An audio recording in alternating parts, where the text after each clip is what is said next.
Generation, the home of urban soul.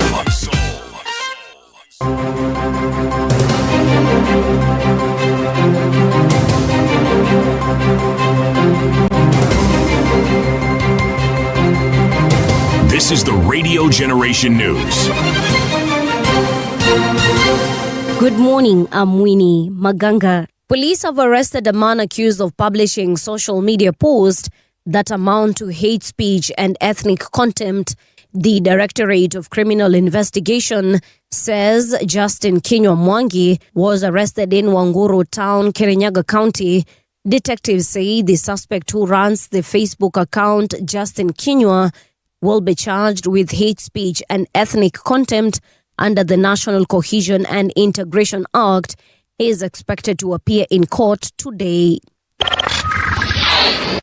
The family of a 20-year-old boda rider is demanding justice after he died shortly after being released from Muthaiga police station. Police say Eric Otieno was arrested on Sunday, August 2nd, on suspicion of preparing to commit a felony. His family says he was healthy when he was taken into custody, but was released with serious injuries. A post-mortem examination found injuries and signs of trauma consistent with claims that he was assaulted while in police custody. Investigations into the incident are ongoing. Eric died of a massive internal hemorrhage in the abdomen due to injury to organs therein, and this was due to trauma to the abdomen. The spleen was ruptured, and also part of the bowel was also injured, orchestrating the bleeding, the internal bleeding. Patient ni place ya is a police custody. Na ukiwa hapo unafaa kuwa very very very safe. Kamera ziko pale, niliona. Unaona? Mimi nataka tu nijue kifo ya ubro yangu. Nini nilifanya? More than 400 students have been taken to court in the last 4 months over school fires and unrest that have killed people and destroyed property worth millions of shillings. Basic Education Principal Secretary John Olultua says the Ministry of Education is working with security agencies and school management to improve safety in schools and stop the rising cases of arson. He says a multi-agency task force will soon be formed to investigate the causes of school unrest and recommend lasting solutions. Nyanza region recorded the highest number of reported incidents at 123, accounting for 34.3% of all the reported cases during the 3 reporting periods. And it was followed by Central at 55, Victoria at 54, Eastern at 45. Enhanced intelligence gathering and surveillance in schools identified as high risk. We have also done deployment of security personnel to affected institutions to be able to assist in monitoring the situation. We have also done what we call strengthening collaboration between school administrations, boards of management, and security agencies. Authorities in California have arrested a 38-year-old man after he was found near President Donald Trump's golf course in Ranchos Palos Verdes just before the president was due to attend a fundraising dinner there. The Los Angeles Sheriff's Department says Janine John Tail was carrying a pistol and illegal ammunition when he was detained. Investigators say he had been walking around the golf course, taking photos and videos, and appeared to be monitoring security arrangements ahead of Trump's visit. And that's the truth on Radio Generation. Good morning, I'm Winnie Maganga.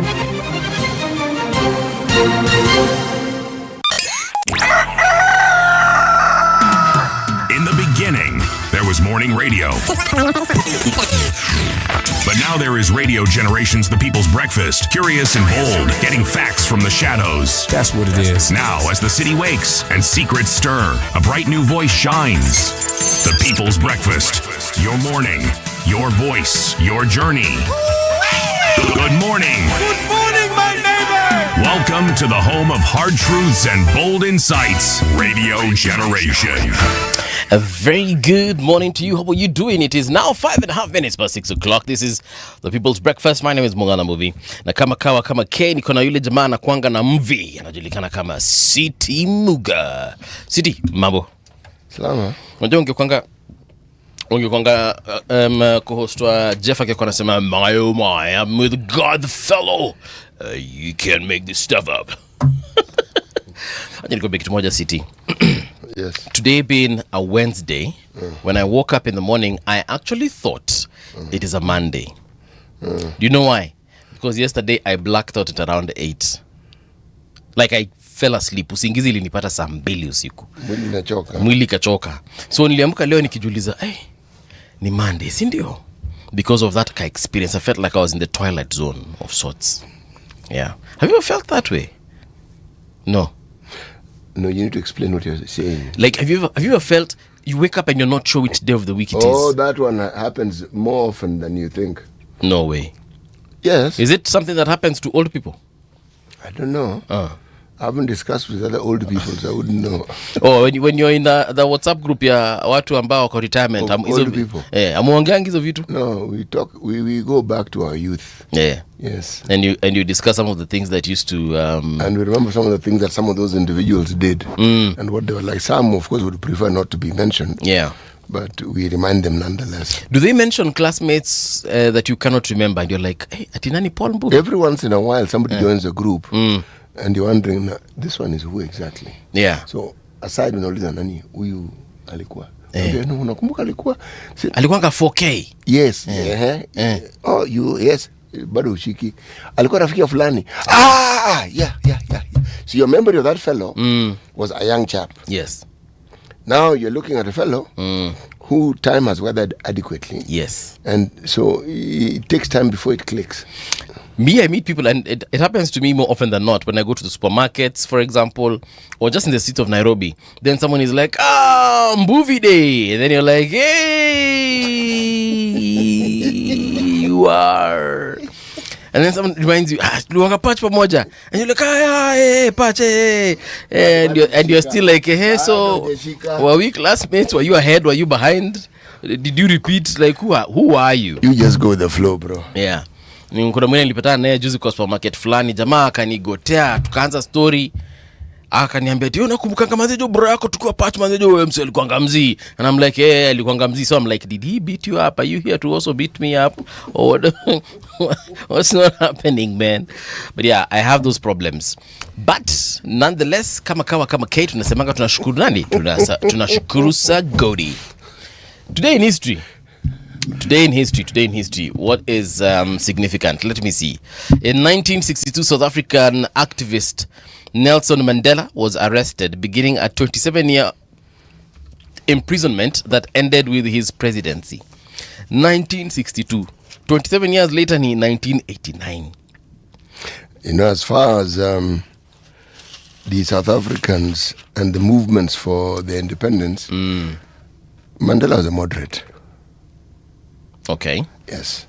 There were fellows, fire and brimstone variety type of chaps who then they felt this thing. We are more than these fellows. Why are we, let me use a Kenyan word, why are we bembelezing these fellows? Nini tunawabembeleza? Yes. Talk about Tupite now. Talk to Mali walienda. But time and age teaches you things, because I listen to Julius Malema now. Yes. And Julius Malema of that time. Two very different people. This guy is conciliatory. You want to find a middle ground. Yeah. He wants to embrace people before. Fire combative. And brimstone. Hakuna kubembelezana kind of situation. It happens because I think when you are that way inclined, one of the things that is guaranteed is you will understand your limits. Yeah. And sometimes it doesn't present itself in quite the way you would have wanted. But you learn very quickly. I think it's that thing that they say, you gain wisdom as you age, obviously. And then you can't keep on doing things the same way and expecting different results. I think it was said by someone, and they said that is insanity, right? It is. Yeah, so it gets to a point and you just tone down. You do tone down. Yeah, you do tone down, or at the very least you change tactic, because you realize, if I go this way, last time niliani kavunjika mkono. I do that again, I'll break now the entire arm. then there's always the little detail of somebody now having a family. Yeah. Suddenly, it's not just you. There are others. There are other people you need to consider. So you become more reflective. And as time goes on, that particular posture, that mental posture, is what seems to be the dominant feature of your personality. You are more reflective than you are talkative. Yeah. Yes. Which is a good thing. It is a good thing. No, it is a wonderful thing. If you look at Raila of 40 years ago and then the Raila that, was in the late 20s or in his later days, obviously he was a very different person. My friend, the younger Raila, Yeah. scorched earth. Bas. Yani toa watu nini. If bad. No, come on. Now this is the man who then in his later years became the biggest peacemaker. Yeah. But see the others who, transform in the opposite. You are a very cool guy, calm, nini umetulia una story mingi, but inafika mali sasa wewe ndio unakuwa ule mbaya. Wewe ndio unatoa orders za execution, for lack of a better word. That happens. That happens. People respond very, very differently or diversely to the challenges that they encounter in the path that they have chosen. Yeah. If somebody has chosen a political path in this country, right, hey, there are lessons you learn really fast. Yes. Well, also in 1960, Upper Volta, now known as Burkina Faso, declared its independence from France. This is in 1960 rather, on the date like today. That is August tarehe ngapi? August tarehe 5. Walifanya ile kitu. Okay.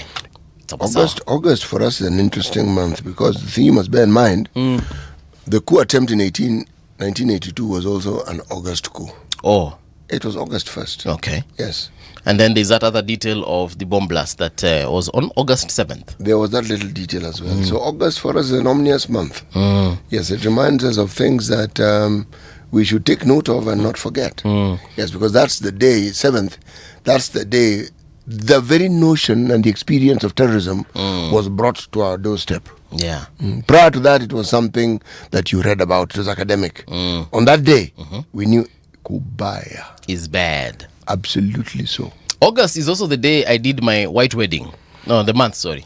In this August. 3 days from today. I did my wedding ceremony. Was it a nice wedding ceremony? Oh, it was. I had budgeted for about 300 Kenyans. You assume these people don't have relatives. Alafu unajua venye maseleba tutakangi kusema ati harusi itakuwa wapi saa ngapi aje. Yes. Bro, I got to the church and I was like, are we in the wrong location? Is today Sunday? Because kuna kani kama leo ni ile siku ya kawaida ya Jumapili. And as if that was not enough, when we got to the reception, I didn't even eat. Not because chakula kiliisha, but because it was overwhelming. The people were too many. I think by the end of that day, we had about 700 plus guests. Na budget ilikuanga ya watu 300. Lakini sio ilikuwa mzuri. Actually, I really enjoyed that day. Really enjoyed and tulienda sherehe usiku. Unajua sherehe, there's a club. Wait a moment. Now. Yeah. Ask me that question again. Unajua sherehe? Do I look to you like a tree stump or something? Sawa.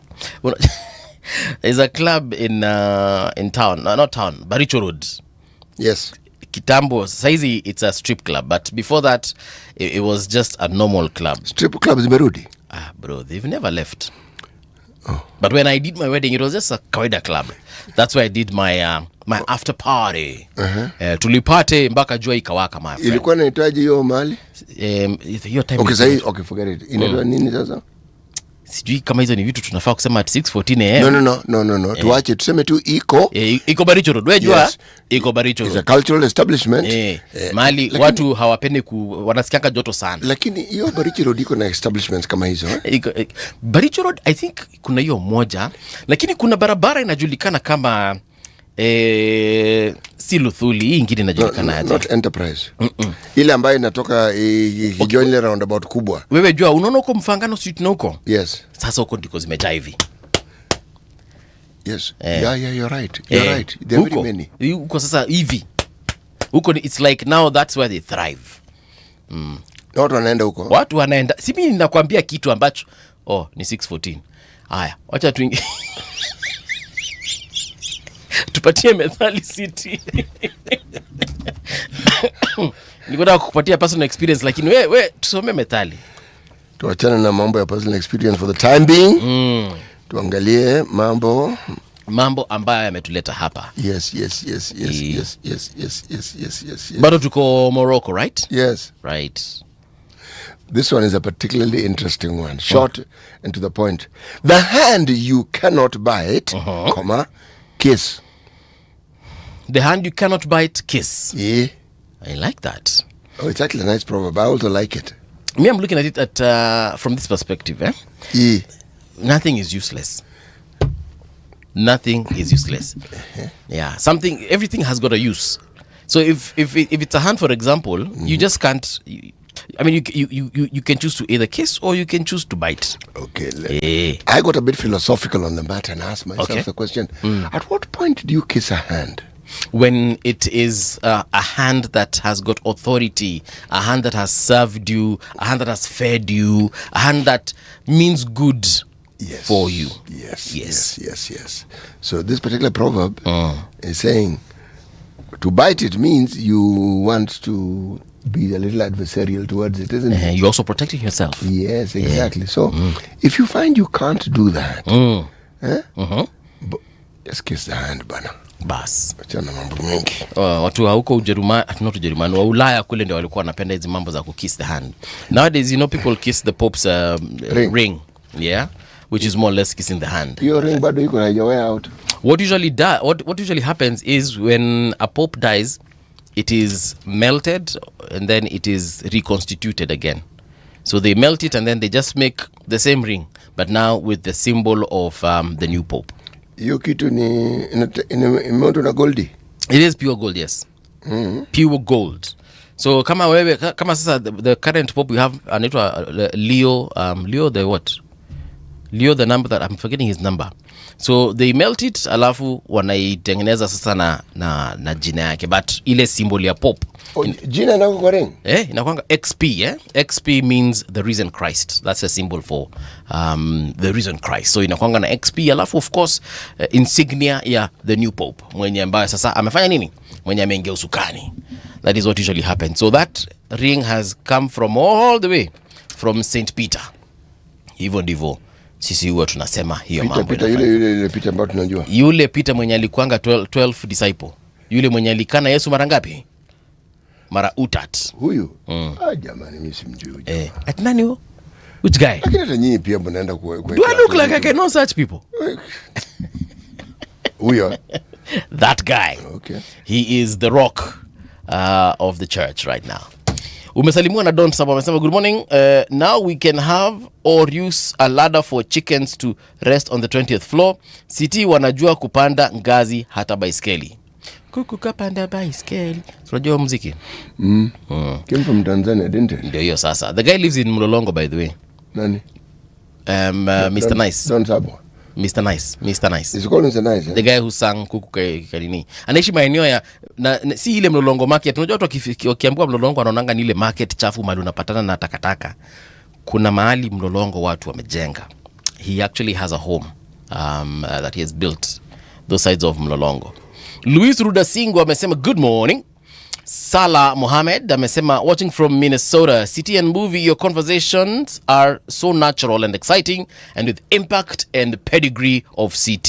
Hey, my friend Movie, you are in good hands. Actually, you're very right, Salah. Niko in the best hands ever. In my entire career ya kupiga kelele hapa kwa radio, this has been the most exciting yet. Yeah. So, keep on sending your salams, guys. We shall definitely sample them as we do what? As we continue. Right now, though, we get to radiogeneration.co.ke and see what's making headlines. Court grants DCI 14 days to hold Angela Mulwa, Nelson Masiga in Dr. Mutiso vehicle theft probe. Yeah, this one is by Maureen Kinyanjui. Maureen ametuandikia hivi.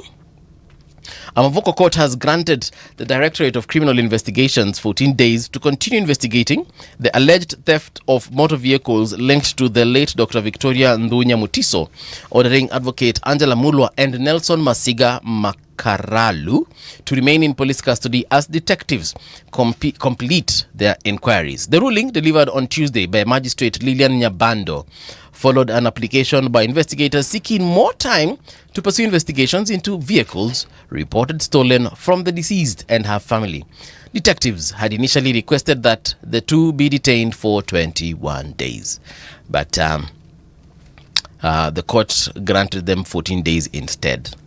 Okay, so here we are back to this story of the late Dr. Mutiso. This is really bad. It's tragic. It's tragic. But yeah, we shall continue following this story and definitely give you updates as they trickle in, even in subsequent bulletins. 6.7 billion shillings funding gap puts pressure on NEC ahead of national examinations. How? How do we have a funding gap? How? Of all the things that we can have a gap in, we can't have a gap in health, we can't have a gap in education. Where exactly does that gap come in? Imetoka wapi? Haya, hii imeandikwa na bado Morine. Morine anatuambia hivi. The Kenya National Examinations Council is racing against time to prepare for the country's largest ever examination exercise while grappling with a funding gap expected to hit 6.71 billion. As costs continue to climb, the examinations body has unveiled plans to gradually replace printed examination papers with digital assessments in an effort to reduce spending and sustain the national examination system. Where? Apana. Apana. That logic is faulty. The digital one? Yes, it is faulty. Why? Because for you to be able to have a system of that sort, surely there must be a period that you pilot it so that people know how it works. Okay. Talk about it now. You are saying there's enough time between now and the time the examinations take place. Okay, then there's the examining of the exam results.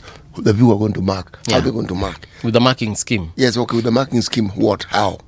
Look, when you go digital, there's an whole ecosystem that needs to exist for this thing to work smoothly and for it to provide the results that are desired. Very true. Yes, and now the devices, the software. Yes, so do those things exist? It's a good question, and perhaps this is an opportunity for us to invite NEC to discuss this. But let me just, can I say what I think this can be, how this can be done? It can be done in this way. There are two options. One, you can have computers for the students. So wakati wa exam ikifika, you enter into the computer room, or the computers are brought to you if they are laptops. Then you do your examination. They already have a funding gap. Where are they going to get these computers? So wacha nikwambie mali itatoka hiyo pesa. So that means the only thing you get is an answer sheet, probably a blank paper, where you now fill in the answer. So question 1, you answer. Question 2, so it reduces the need to print. So we can just have papers from Webuye paper. Webuye paper inafanya kazi bado. It's not called Webuye paper, it's called pen paper. Ndio hiyo. So we can have whatever from pen paper, then you are just given blank papers, you fill in the answers. The other option is, same thing, actually in all instances, have blank papers, but you get tablets. Okay, so tablets already loaded with the exam questions, then you do again. Who's going to buy these tablets? The government. Where is it going to get the money to buy these tablets? I'm getting to the money part. The other option is, you get into a class and there is a digital screen on the wall. The same way we have it in newsrooms, or rather not newsrooms, but studios, a super wall that has got all the questions that you need to answer. So they're just beamed on the screen in front of you, which is the size of a blackboard, and you guys are given your sheets of paper where you fill in the answers. Now the money comes from here. We shall need to do an initial investment of the gadgets. Once we have done that particular investment, we won't need to do it until maybe a few years later, maybe because of software updates. We change Kim's kit and these things that we do for elections every 5 years. Yes. And this one? Because that is thuggery. This one is not thuggery. Oh no. It opens the door wide. Wide. You see, uzuri ya hii ya examination, once you have your device, your computer device, all you need to do for the examiners, the teachers or the invigilators, all they need to do is preload the questions and they just activate the whatever. You're told you are speaking of a utopian situation where we are not in Kenya, or if we are in Kenya, Kenyans don't behave in the way that we know them to behave. Okay. And that they are lovely, wonderful people who look for opportunities who are trustworthy, to obey the law, and people who seek to do good. Only, in fact, the pursuit is only good. No. Yeah. Print the papers, let people sit for those exams. If you want to bring in the digital whatever, none of these surprise things of we're now going digital. No. Take the time to understand how you are going to sort that thing out. We have a system of education that is giving us a headache now. Yeah. It's called GCE. Okay? On paper, it looks very good. Everything about it is problematic. That's why you pilot these things, so that you see the kinks and you then understand what to do with them. I have also another option, CT. We scrap this thing of national examinations being done at the same time for everyone. Whereby, see, I'm just shaking my head. Kwani, have I told you to stop talking? So what happens is, we do it like they do it in the US, for example, whereby when you're ready, you log in to the website and you sit for your examination. Okay? When you're ready, whenever, whether you are ready in January or you're ready in December, but the questions are never the same, because there is no way you'll do an examination in January and that same examination is being done in April, for example. So whenever you're ready as a student, because there are students city who are ready even by standard 7, for example. Mina kumbuka, I did a mock examination when I was in standard 7. Ile mock ya standard 8. What St. Hannah's, because that's where I was in Karen, what they used to do is they would pick the top 10 students and they give them the same mock examination that the standard 8s are doing to gauge kama syllabus imeeleweka vizuri na wale wako nyuma. And I sat for that mock examination and I passed with flying colors. So that means there are folks who, even in standard, the class behind, says that grade what? The grade behind, that could be ready for this examination. So if they're ready... it's a concept I understand. I have a sister who did the same thing. Yeah. She actually sat for the exam the year before she should have sat for it. And she performed well. Extremely well. Exactly. Yes. So if we have a national examination whereby when you are ready, you can just log in with your details, of course at a designated center, not in your computer at home where your mother can help you do the same exam. But you can log in, you can go to a center, whether it's within your school or a designated one, where you just get in there on the computer, the questions are loaded, and you answer, and you're given a specific, if it's 2 hours, you're given those 2 hours to do that exam, and you're done. All this money that is allocated to the Ministry of Education, you're talking about 760 billion shillings. You're telling me 6 billion shillings cannot be earmarked for this? No.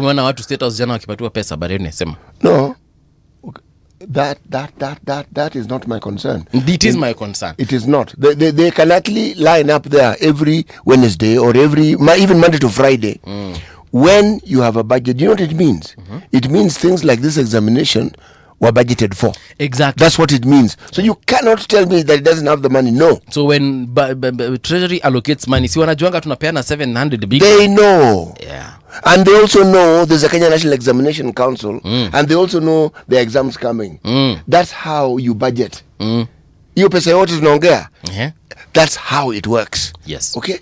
So someone cannot tell us now that suddenly there is a shortfall. Yeah. Suddenly there is a shortfall. Nabado. It's like saying suddenly there is an exam. Nasema nini? Budget documents presented to the National Assembly Education Committee show NEC will require about 16.6 billion to conduct this year's Kenya Certificate of Secondary Education, Kenya Primary School Education Assessment, that is KAPSEA, Kenya Junior School Education Assessment, that is KJSEA, and School-Based Assessment under the Competency-Based Education CBE curriculum. So the CBE is turning out to be far more expensive than the previous system that we had.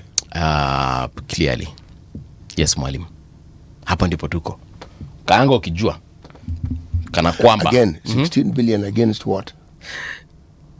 That 16 billion must have formed part of that budget that got it to the 740 God knows how many billion shillings. Nah. Is that the same money, the one that is used to pay teachers? It is the same money. So when we say, for example, budget ya last year ilikuwa 700 billion.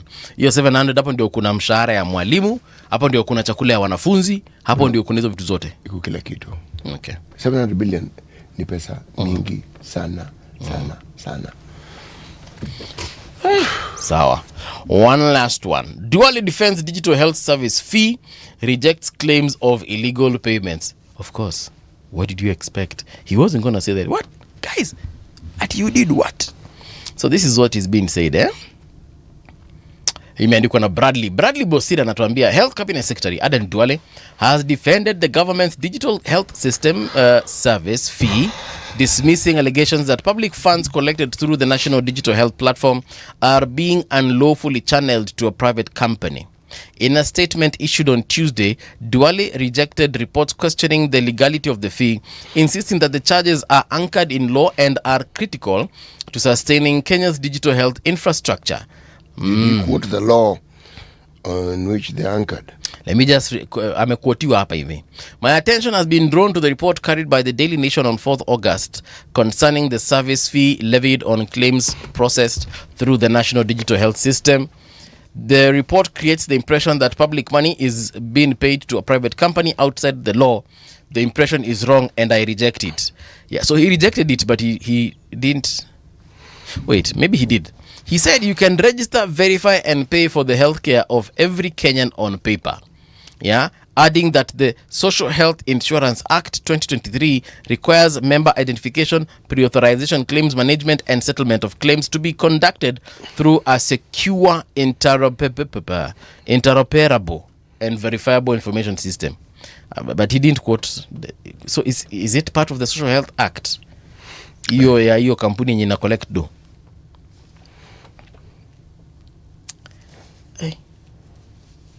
Apana. He clarified that the fees is paid directly to the Digital Health Agency, a state agency established under the Digital Health Act 2023 to operate the comprehensive integrated health information system. This is a charge by a public body for a public system authorized by statute. Okay, he did. Okay. All right. No private entity receives, holds, controls or disburses funds due to healthcare providers. So wenye walikuwa wanasema hiyo pesa inaendanga kwa mtu private walikuwa wamechizi. But that's the general idea. But then they had the right to ask those questions.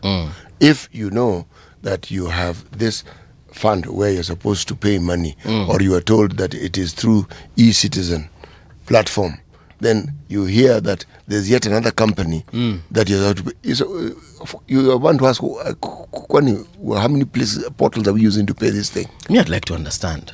If there's anyone listening to us from the US, the UK, kule Australia, hebu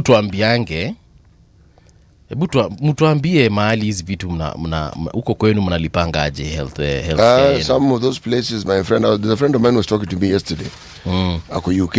Ananiambia bwana, hii national health mazee usicheze na hii kitu. Ni bure. Watuambie tu ni bure, yani vile umeingia hivyo ndivyo unatibiwa. Hawa kunanga cha asha huko. No, hakuna watu wa serikali peke yake. No, there's not that story. Unaenda? No, but do they register like us? The way there's that means testing, number one. And then once your means tested, does it tell you, oh, you, because you're a radio presenter, for example, and you earn this much, you are supposed to be paying X amount. And then you, because you're a mkokoteni guy, you only, port things from OTC to the CBD, then you will pay this much. Okay, let me explain to you. That's someone who's lived in the UK. Okay, tell us. That system, I've never lived in the UK. Okay. That system, to begin with, ukijisikia we ni mgonjwa, there are numbers. Kuna 999, which is an ambulance. Yes. Kuna 111, where you'll get a paramedic. Kuna piga inashikwa, sio zile zetu toll free, haki utapiga mpaka kesho. Yeah. Don't forget those ones. Inashikwa, the person explains to you, mimi si daktari, I am this, I am the other, and I am the other. How can I help you? How can I, precisely. I have this and this and this. You explain further, you explain, they tell you, okay, what I suggest you do, I am sending these details to a doctor. That doctor is going to call you in 15 minutes time. You can explain to them and they can help you, okay? Haki in 15 minutes time. Hiyo simu inalia. You respond to that, you explain, they tell you, okay, the nearest health facility that you need to go to inaitwa Mbagathi. Okay? I've already sent your report to them. So when you go there, they'll be expecting you. Na unaenda na unakuta kweli report yake imefika huko, so wanaanza tests. Unaingia triage pale, then direct kwa daktari. Unaendaga tu, unataja jina, unaendaga, umetoa identification yako, unajua ni wewe. Wewe unaendaga tu treatment, madawa, kila kitu, na unaambiwa fanya hivi na hivi, rudi siku fulani, and then see you. Namna hiyo. Nini? Namna hiyo. See you. Okay. Kwisha. Okay? Yeah. Hapa ni kwanza unaenda Mama Lucy. Mama Lucy anakuambia, wewe unafanya nini hapa? Ati? Shida yako ni? Ongea kama mtu amekula. Then you ambia, siwezi ongea, niko na shida yako. Ndio umeleta hapa. Oh, niko. Aya, ngojea. She goes, disappears for 2 hours. Bado uko hapa, hujasaidiwa? Aya, niambie shida yako ni wapi? Koi ilifanya nini? Ulikunywa chai moto? Na niwaambia mwachake kula smoky gia pale. Unaingia hapo triage kidogo unapimwa hapa hivyo. Na bado hujajipaka mafuta. Kwani huko mali umetoka? Hamunaga Arimis? Kidogo unaambiwa haya ngoja kidogo daktari atakuona. By the time you see that doctor, and I'm saying something that I've experienced because I've actually seen it. You actually feel better. Or you realize I'm really not that sick. Yes. I have folks who call me because of being a well-known person. Extremely well-known. Like, movie, where come, utanisaidia hapa because hapa nasumbuliwa. I go there and of course the nurse is like, Daddy, I like your show. Ni wewe? Umekuja na nani? Oh, wewe ndio unatibiwa. Aibu kuja ingia hapa. Na akiona wewe usalimie CT, mwambie aki napendanga venye. And that's how, things are expedited. Juzi nimekwambia nilipeleka a friend of mine to Kenyatta. That is how alisaidika haraka. Another time I took my cousin. Same story. Tulifika hapo, tukasimama hapo, nasa akapita hapo akaniangalia. Ni wewe manakosea. I was like, madam. Ni mimi. And that is how tulisaidika. Otherwise, unaendanga hapo my friend, unakaa watu wanapitanga tu hivi, some have to pay. Let me tell you. To be seen, and I'm like, it's crazy, man. We are at the starting block, and we've actually moved from the starting block. Yeah. But we have some distance to go before we get the finishing line. Oh, yes, we do. Yes. We do. But the thing that we really must get rid of is this culture of theft that we have. It undermines everything that we do. It does. The vast majority of people who are citizens of this country are honest, hardworking people who just want to go about their business correctly, and they don't. But we've developed a culture that attaches itself to any position of authority. It doesn't matter at whatever level, but they're extractive. Very. Someone is always looking for an angle. Someone is paid a salary. Well, if the salary delays, that really is not our, as you say, showry. But this idea where everybody is a profiteer, that thing is going to kill us. It is. Me, I witnessed one time Kenyatta mtu akilipa ndio akatwa harakisho kuona daktari because there was no line. Hakukuwa na ati first come first serve. Hapana. Hata kama ulikuwa umekuja first, my friend, wengine watakupita tu. Because kuna mtu amepatiana ka 50 bob mahali ka 100 ka 200. I found it really bad. Anyway, let's get into the traffic update. Traffic. Check it out, Ngong Road, not looking bad at this particular hour. Kila kitu kiko shwari kutoka Junction Mall all the way driving into the CBD. A little bit of traffic pale Bomb Blast area, but hiyo ni kawaida kwa sababu kuna watu wanataka kuenda left right, wengine wanataka kuingia barabara zingine. Kama hapa sasa watu wanataka kuenda wapi? Sasa ni barabara gani? Landis Road, kuna watu wanataka kuenda Kaunda Street, but this one I won't even say there's a delay. I think these are matatus that are just waiting for passengers there at this hour. My goodness. Anyway, looking at other places such as Dennis Pitt Road, yuko sawa, Oloitoktok Road, Lavington, sehemu za Kileleshwa, hizo barabara zote akina James Gishuru ziko sawa kabisa, haina shida yoyote. Waiyaki Way pia, if you're coming from Kinoo heading towards Uthiru, you're moving quite well. No, Kinoo, sorry, heading towards the CBD. You're moving quite well. No stresses there at all. No delays whatsoever. Wayakiwe yote, that stretch is looking good. And that extends onto Uhuru Highway, and then we get to Mombasa Road. The Mombasa Road inakaa sawa on both sides. So if you're leaving town, you will leave vizuri. If you're getting into town, uko tu sawa. And we're talking about coming all the way from Kitengela, Thiriva, hizo sehemu zote ziko sawa kwa sasa. Watu barabara gani nyingine mnakuanga na shida? Hata tuangalilie barabara inajulikana kama Thika Super. Si mmoja tu Thika, ndawaambia mali shida iko ni wapi. Hapo Muthaiga. Na hiyo ni kawaida, but from the look of things, maximum 5 minutes delay if you're trying to cross that patch. Going back to Roiro Thika huko kote kuko sawa, hata hakuna shida yoyote. Watu wa Eastern Bypass, mkipita bypass muende huko kote mpaka Thika town. Hiyo kitu iko sawa. Tukivuka moja kwa moja hadi Mombasa, si mnajua hii ndawaambiaje? One time we'll come and do the show from this place. Nyo city afanya show na vest. See documentary all the time. But yeah, Mombasa is looking clean. I'm looking at all the roads. It's just Kengeleni kule kote, Nyali Bridge, nini, Fort Jesus, hizo barabara zote ziko sawa kabisa. Traffic on Radio Generation. City, when you were a teacher in Mombasa, did you have a document carrier? Ama your shirt was the document carrier? I did not have a document carrier. Okay. You didn't need one. Well, to begin with, I didn't live very far from the school. So, I could, even from the class, if I forgot something at home, it would take me 3 minutes to go and get it and I'd be back. Really? Yes. Kwa nini ndo ulikuwa watchman wa shule? Because that is very close. Yes, I did. 3 minutes is quite close. I did not live far from. Okay. Yes, but that was the second school I taught in. So I didn't have a document carrier then, and that's Mombasa, chief. But did you have something to carry your stuff with, like a suit, not a suit, a bag, briefcase, something? No. Most of the time I left the stuff I needed at school. Okay.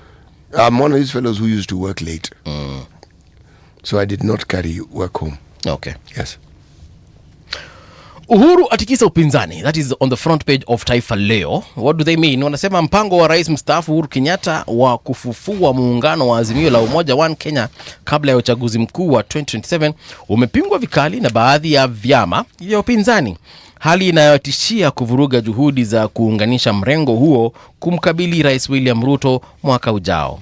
Habari kamili utaipata katika ukurasa wa pili. I have a feeling that if opposition wins the next election, my goodness, Uhuru will come out dancing. Zile za told you so. If the opposition wins the next election, yeah,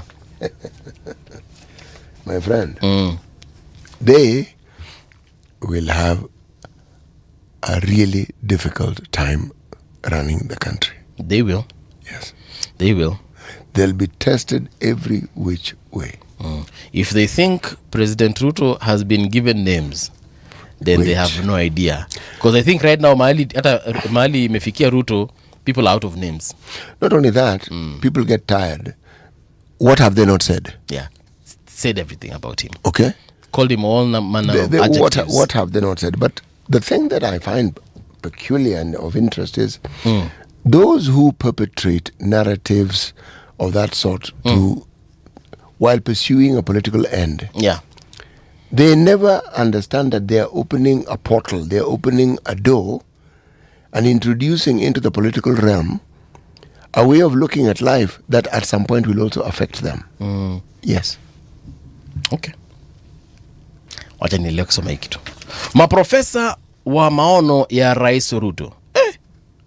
Maprofesa wa maono ya Rais Ruto wanasema nini? Wasomi waandaa mpango mpya wa ustawi utakaoongoza Kenya baada ya Vision 2030. Hiyo tuipata katika ukurasa wa 3. And I think Professor Anyang' Nyong'o is a top professor leading that troop. Anyang' Nyong'o. Yeah, Anyang' Nyong'o. It's not Anyang' Nyong'o. Sawa City. Yes. Anyang' Nyong'o. And it was Oginga Odinga, not Odinga Odinga or Oginga Oginga. Yeah. Mtatusamehe sisi watu wa kutoka Kitui County, venye tutasema tu mjue hatuna ubaya. Tunasema tu vile ulimi inataka. Oburu naye amezea kiti cha Kindiki, hivi ndivyo anasema. Baada ya Oparanya kupendekezwa, kinara wa ODM asema atosha kuwa naibu rais. You know, again, I speak tongue in cheek because I understand that I am actually incapacitated in understanding what it means to be an elected leader since I've never been one. And I also don't understand the pursuit of power that seems to be the driving force of most politicians. So, and I also can't understand the political ambition that people have and what drives them to say the things that they want to say. Yeah. So you assume that if you represent your people in a political party, this is the perspective of somebody who's fairly ignorant. You think that if you are given a position of deputy president, somehow your people automatically benefit. They don't. They do not. You know, Oburu said, because he was in a gathering at State House yesterday, na akasema anataka nini? Anataka wana support President Ruto kabisa 100% for the position of president as ODM. Akasema, and people, first of all, people cheered later. Akasema, lakini number 2 is negotiable. No, alisema everything else of that is negotiable. Ata number 2. Si hata mimi natosha. Oh, what did people say? They cheered. They went into ululation and celebration. So they actually brought the cheer groups with them. Huh? Yeah, no, but it's prudent to do so. You can't go into a gathering of that sort without proper preparation. You see, if I were an ODM member and let's say Dr. Oburu Odinga was made deputy president of Kenya, how do I benefit exactly? You as an ODM member? Yes. Like I'm Mwananchi member. Okay. When ODM member ni mwananchi. No, in my head I was thinking like Oparanya is a member Joho. No. Okay. Wale watu si wananchi wa kawaida. No, they are not. How will it benefit you? Yes, it won't. Yeah, you're right, it won't. It won't. Yeah, unless he delivers on his position, of which I don't know. Jomo Kenyatta was president of Kenya. Tumeanza huko, huh? Ndio. How did the people of Gatundu benefit from his presidency? I wasn't alive at the time. Me, I was alive and well. Okay. It's a question.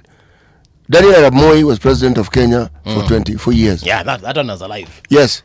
How did that benefit? Maziwa ya Nyayo. Baringo. No. I'm not talking about country. Oh. The people of Baringo. Okay. Every time there's drought and a problem, there's always food aid going to Baringo. Okay? Yet the president is their son. What I'm trying to say is that the president or the deputy becomes the property of the nation. Ask me how I benefited when Kalonzo was vice president. Paul, how did you benefit when Kalonzo Musyoka was vice president of Kenya? As a matter of fact, he invited me several times to gatherings where I actually enjoyed lots of coffee, tea, sausages, and other things that perhaps people like yourself did not have at the time. I mean, I'm sure you could buy for yourself, but nilibaiwa na serikali. So let me understand this, Paul.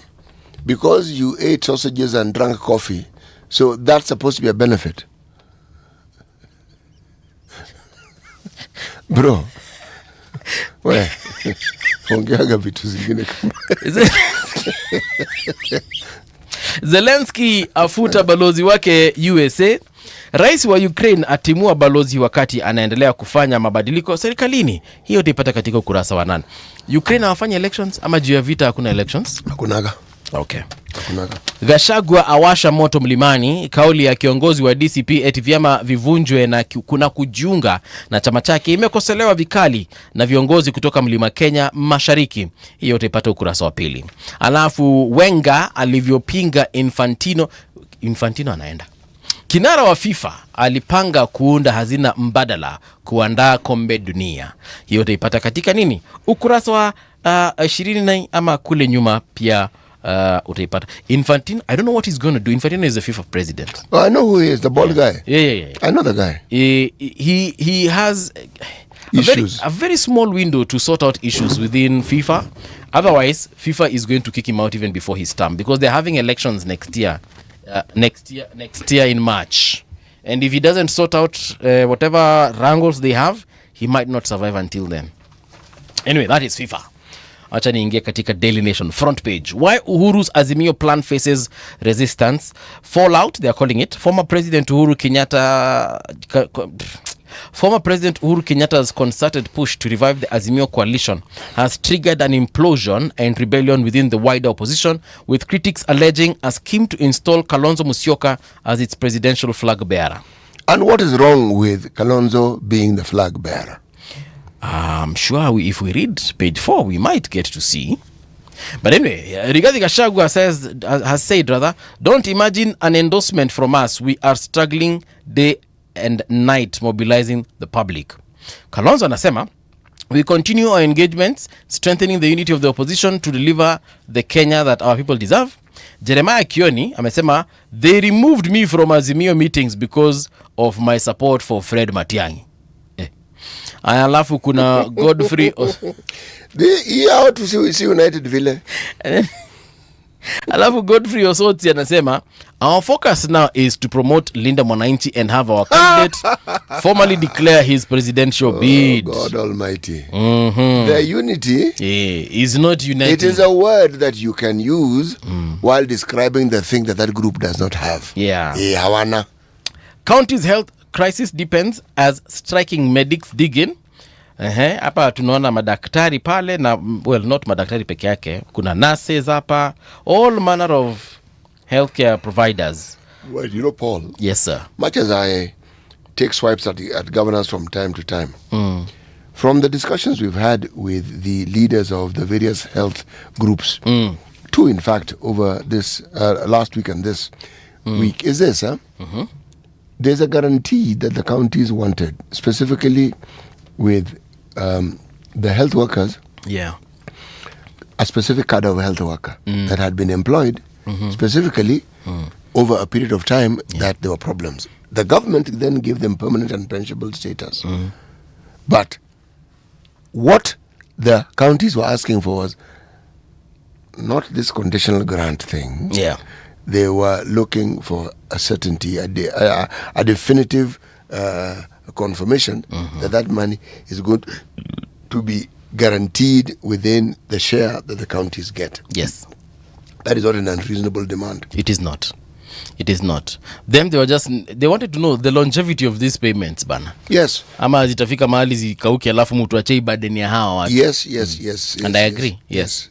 It was not an unreasonable request. I mean, that's why I said the problem is the government. Yes. Shida ni gava. Shida na si Council of Governors. Inside Mchele Queen's 2-year reign of terror. This is on page 3. Unajua mambo ya Mchele City? Mchele ni I know what Mchele is. That stupefying drug. Yes. Folks. It's not one drug. There are many.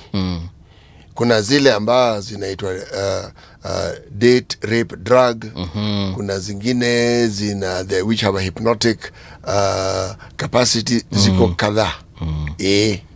I know about them very well. 7 billion. And I know people who have suffered as a result of those drugs. The stories are harrowing. Yeah. You will feel pain. You will feel actual pain when people tell you those stories. Yes. 7 billion NEC budget crisis rocks exam preparations. KTDA paid firm 322 million for an expired tender. Ati nani? Yani ukitaka tu evidence kwa karatasi, wewe amukanga tu asubuhi soma gazeti. Standard front page, another killing. Eric Otieno left home to earn a living but never made it back alive. The 19-year-old boda rider was arrested over what his family says was a minor traffic offense. Days later, they collected him from police custody, battered, in pain and struggling to stand. He died soon afterwards. A postmortem found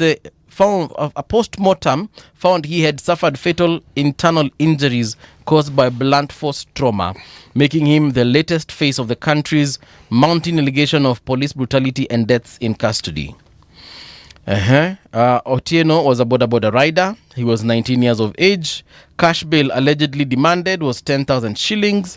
2 liters of blood found in his abdomen during post-mortem. 2 liters of blood, City. He had internal bleeding for sure. Yeah. 2 liters ni mingi. Hey. 5 officers, that is the number of officers the family's lawyer suspects were involved in the arrest, and they are under investigation. According to Wanjiru, an activist and co-founder of Mathare Social Justice Center, amesema we thought it would end with Albert Ojwang or Julian Njoki. Muthaiga police arrested Eric Otieno on Saturday, and on Tuesday he was dead. They beat him to death. We can't live like this, guys. Something has got to give. Thursday ni maandamano. Not this. You arrest someone, so why beat him? You've arrested him. Why not incarcerate him? Why beat him?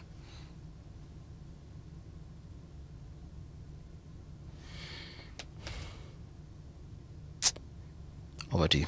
I remember watching a clip of one Macharia Gaido, not this guy who called himself Francis, this incendiary fellow who likes saying some really weird... Macharia, the journalist. Yes. Mm-hmm. And when he was incarcerated, when he at Karen police station, and was being put in the vehicle, there was a guy who just came from nowhere in a police uniform and started kicking him. And I was thinking, why are you kicking this person? Visibly. It's like members of the police service, some of them, have a certain burden that they carry with them, which makes them explode into violence when they have an opportunity to explode into violence. Yeah. The discussion about the mental health of those in the police service has been discussed. Dr. Njenga even had a commission that wrote and spoke about this and documented it. There was talk about debriefs. There was talk about a process by which they could do these things. There was talk. When I see this violence, I could argue that nothing has been done. Because that amount of rage, because it's rage that gets you to kill someone. There's a time I was stopped for expired insurance. I didn't know it was expired. It was actually not expired. It was suspended by the Insurance Regulatory Authority. Yes. So me, I'm driving knowing very well that I have insurance. Then I was stopped by cops. They told a specific police officer, Akaniambia, you're not insured. And I asked him, what do you mean? I told him, check the windscreen. He told me, I've checked the windscreen, but I've also entered your car details into the system, and they say that your insurer has been suspended and you're supposed to get a new one immediately. I told him, first of all, I didn't know. Yes. Secondly, thank you for informing me. Thirdly, so now how do we proceed? He told me, your car has to be impounded because as it is, you don't have insurance. Nikazima gari nikeka gari kando nikazima nikamuuliza afande, okay, I get it, it's the law, but who told us? Because even my own insurance didn't tell me. So I called my agent immediately, and I asked, hey guys, muna cancel kitu na mtuambi? Akanambia, sorry, we've been trying to reach out to everyone in nini. This happened just a few days ago, so sorry, but yes, what the officers told you is actually true. Nikamwambia, then you need to sort me out because me sikuwa najua. Akanambia, what you need to do, pay X amount of money, I send you something interim as you pay the other amount later. But and we agreed on that, and then so nikaanza kunegotiate na Karani. Nikamwambia, so umesikia, it is an honest mistake. I didn't know. You've had my insurance agent on loudspeaker. Sikujua, ningelijua hii gari singetembea nayo. Akanambia, it's okay, but now you see, tukaanza kuongea. Another officer came from God knows where. Nowhere. I am currently talking to this other guy. He just came and he's like, wewe unatusumbua kwa nini? And I'm like, bro, siwasumbui, ongea na huyu afande. He was just explaining to me my offense, and I've understood, and he's actually letting me go as I sort of. He was like, no, and story mingi akaanza kuita breakdown, and I'm like, bro, okay, kuna mali tunajuana, nimekukosea because I don't understand what this is all about. Yeah, so you're right. Some cops can just out of the blues can just come with their own stresses and dramas, and you will have a very long day for nothing. Mashetani zingine watu wanatoka nazo kwao. Then unazileta town. Tupatie hiyo business daily kabla tuingie kwa news. Let's just read. Homeland prices boom in Nairobi outskirts ends. This always happens. Land costs increase outside the city slows to 8-year low. Home prices in satellite towns fall by 0.75%. Kenya knocked out of Africa's startup funding top Sport. Kenya has lost its sport as Africa's top startup funding destination after inflows to Egypt overtook it. So if Egypt ndio wow. Kenya Railway eyes bigger pieces of the courier market pie. Kenya Railway. Courier. Courier. Ili ya kubeba vitu. Oh, courier services. Courier Okay. Moses. No. Courier. No, actually, my mind went to courier the tribe. Hapana, sio courier the tribe, no courier the politician. Like they want to take a stake into the courier. Hapana. Crop livestock insurance uptake doubles to 2 billion. Okay? How Kenyans lost 491 million via cryptos via SMS card theft. In the Star, Interpol, Kenyans lost 500 million in SIM swap fraud. Yeah. SIM swap. Hiyo kitu itaisha anytime soon. Misioni kisha. Itaisha? In the news, Linda Mwananchi to know its registration status this week. Well, so they've already applied for. Well, it's the path that ODM took. ODM was a movement after the referendum. It was a movement. Then wakaenda Punde did not become Punde, they became a political party. Yes. So, yeah, so Linda Mwananchi again is following that path. Yes. Okay. They are a party. It's a tested path. Yeah. So and it has worked. It has worked. Yeah. So why go to somebody else's party when you can form your own? Exactly. Linda Mwananchi party. No, kuja na fan base yao. Si tayari wako. Sasa unasema sasa yani to be a legit fan base. Yes. Si ile tu kwa hewa. Because party, I love the names that people give the political parties. Yeah. Sisi kwa Sisi. Pa, no, Pa was swallowed. I believe Sisi kwa Sisi is a philanthropic movement by Eric Omondi. No, Sisi kwa Sisi kuna chama. Kuna chama Sisi kwa Sisi. Oh bro, you'd be amazed. Oh, the names. Okay. There's another one, you Twende Mbele's mama. I don't know. They are all. Anyway, let me leave that aside for the time being. There are pictures of individuals that were in Infotrack governors ranking on page 8. There are all these governors and they are ranked according to God knows what. Yes, there are all these fellows whose pictures are taken there. Well, Infotrack, this is what they do and they're good at it. So if they rank these people and tell us what it is that they're using as a yardstick, then of course one has no choice but to do what? To believe. Yes, sir. Bas, nimemalizana na hiyo kitu hapo. All right. Thank you very much, City Muga. Wacha tuingie katika news. When we come back, nisalimia kina Luis Rudasingo hapa na kina John Ngoge, and then we get into a conversation for that hour. Radio generation, the sound is fine. Pump it up, turn it high all the time. Let the music move you, let's sway. Radio G's got your jam all day. Radio Generation, the home of urban soul.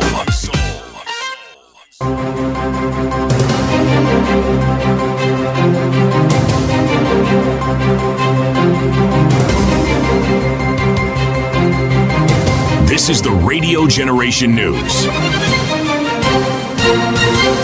Good morning, I'm Winnie Maganga. Two suspects linked to the investigations into the murder of Dr. Victoria Mutiso will remain in police custody for 14 days.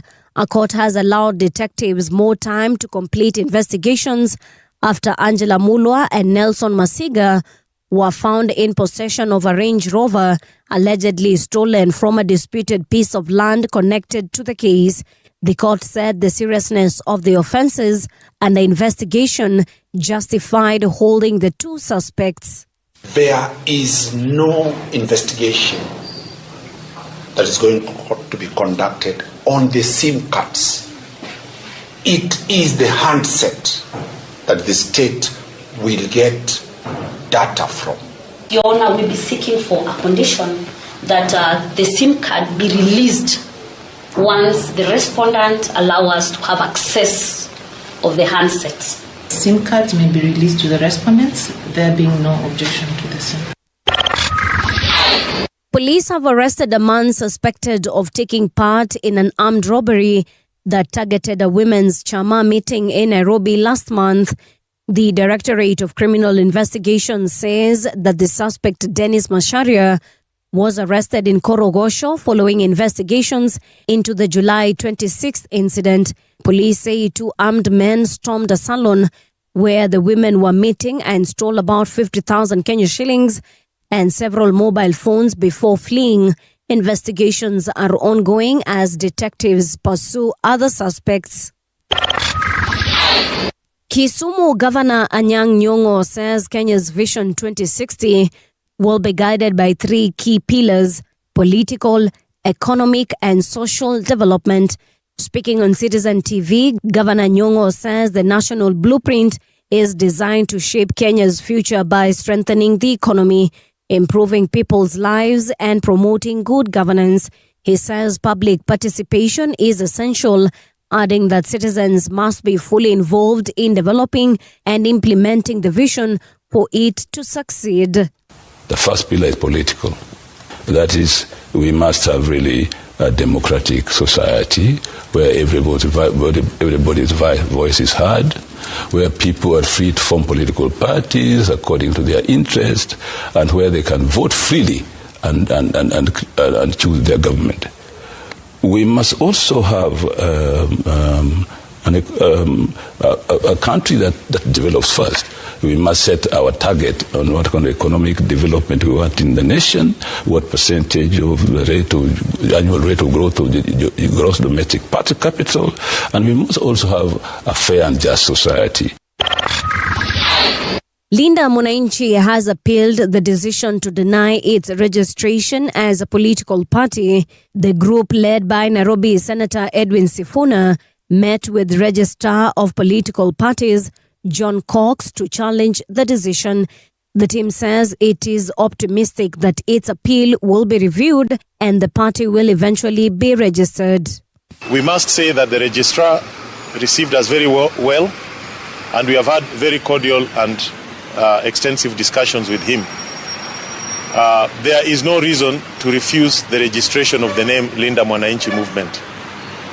And we have agreed that he will now review his decision, and before the end of the week, he will get back to us with his final decision on the matter. You will recall that we had made an application for that name, and we received a letter declining the registration on account of public interest. So we came to engage with the registrar on the interpretation of the law, in particular Section 8 of the Political Parties Act.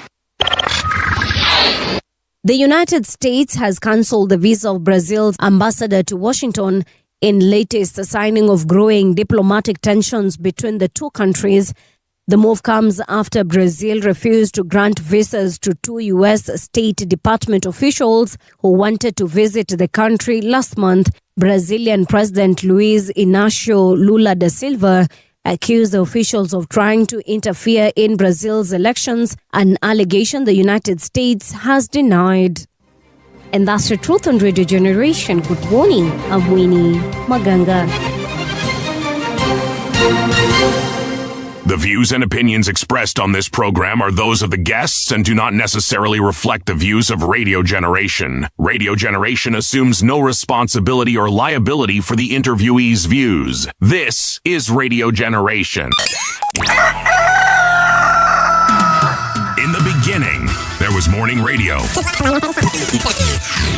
But now there is Radio Generation's The People's Breakfast, curious and bold, getting facts from the shadows. That's what it is. Now, as the city wakes and secrets stir, a bright new voice shines. The People's Breakfast, your morning, your voice, your journey. Good morning. Good morning, my neighbor. Welcome to the home of hard truths and bold insights, Radio Generation. A very good morning to you and welcome back to Radio Generation. It is now 8 minutes past 7 o'clock. How are you doing? Leo ni Wednesday, tarehe 5. Na mwezi unakimbia kukimbia. I'm liking it actually because it means that we are getting to the end of the year. Tuanze mambo mapya, wale wa kuolewa waolewe, wale wa kupata mimba wapate, because it is very important. We were told to fill and multiply. Or was it multiply and fill? Don Sabwa, good morning. Salam Mohamed nilikusalimia. Nice Njeri amesema you're watching from Washington, Seattle.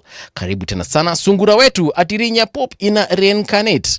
No, it doesn't do it by itself. It's not an automatic thing. They actually melt it. They melt it and then they reconstitute it. They remold it, with the insignia of the new pope, and it more or less becomes his own now. Legal matters. Legal matters. Lakini mbona umeniamulia leo asubuhi? You're saying mambo ya laptops they were stolen, but does it mean that we don't do it because we tried the first time and it failed? Maybe we didn't execute it better. But anyway, karibu tena sana Legal Matters. John Gogi amesema that is where Peterson VU does very simple exam administration and it is highly monitored. Our universities have started administering exams online. It can be done. I have set up these systems. Yes, John Gogi, I have also done several examinations online, and I can say that if I have done it, it can be done. And John Gogi amekusalimia City, amesema anapenda hiyo chemistry yetu, amesema it is infectious. Sasa sijui kama umempatia homa akiwa huko nyumbani ama namna gani. And then kuna Luis Rudasingwa amesema Paul, that's corruption, but I understand that there is no alternative. Luis, I did not bribe anyone. I explained but do you know policemen have got the what is it called? The leeway. To make a decision to arrest you or release you. I didn't bribe him. I explained my situation. He understood, and I actually paid the insurance company that now sent me a new insurance. And when the cop was satisfied that I have done what was needed, he released me. Yeah, so I didn't bribe the cop. Mimi by then naongea na makarao na wananiachilia vizuri sana. And then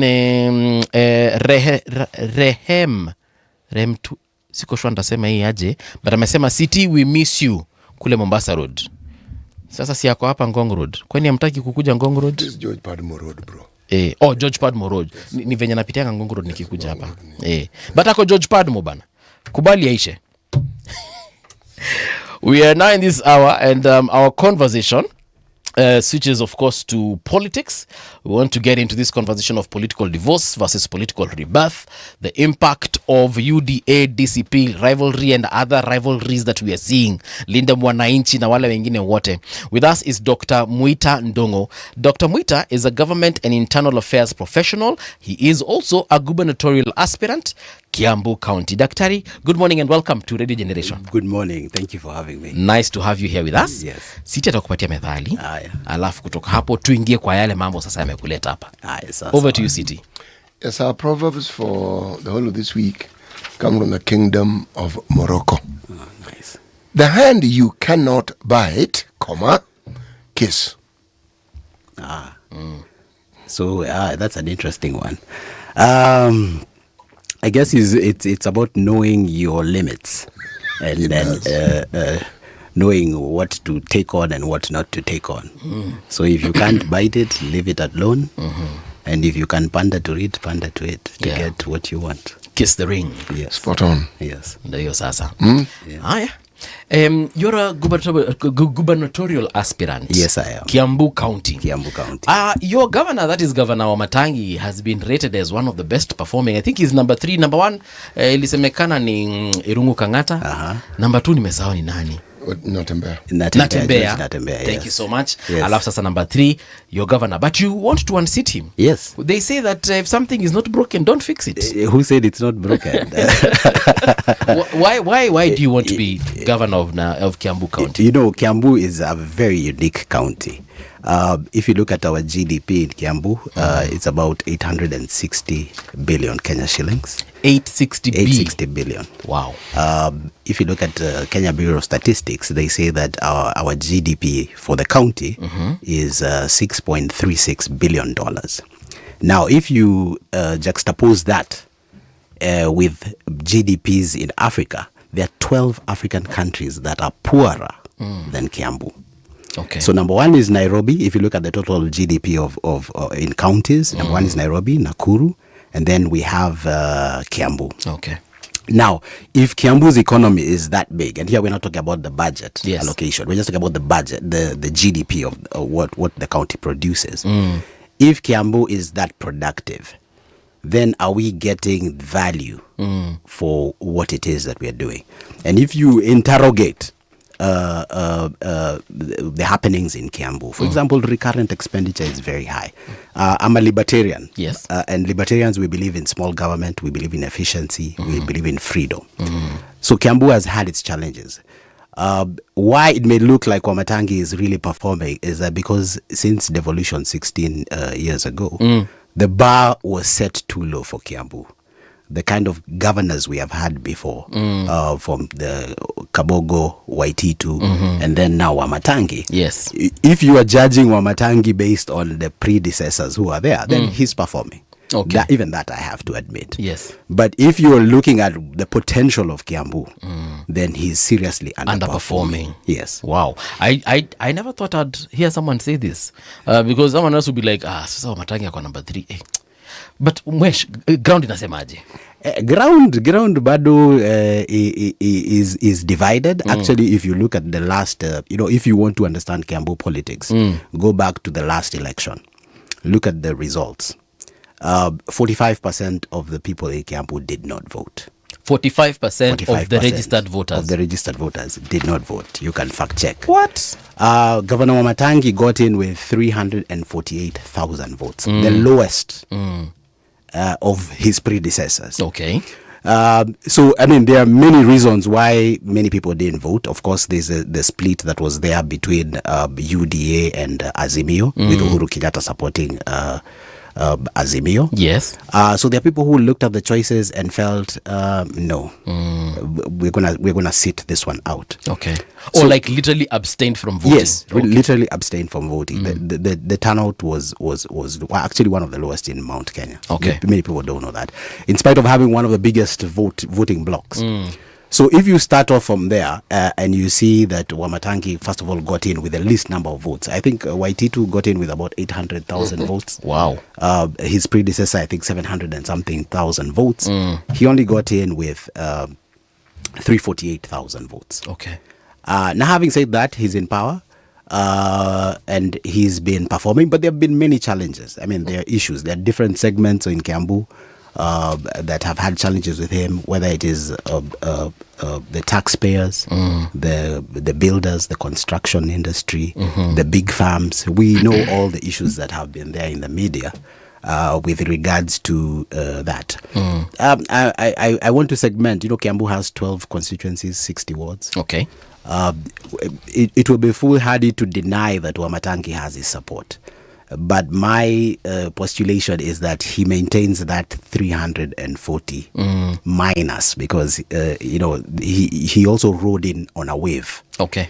And for someone who rode in on a wave of UDA to get only 340,000, it means that the people haven't completely accepted him. So I would say that he has a bedrock support. He was a previous senator. Yes. He does have his base, and his base probably won't change. But there's room to then activate those who did not vote for him and those who voted against. Do you know the votes he got when he stood for the senatorial position? No, I actually haven't looked at what he got. Yeah, because you mentioned him having a voter base, and that is what I'm questioning.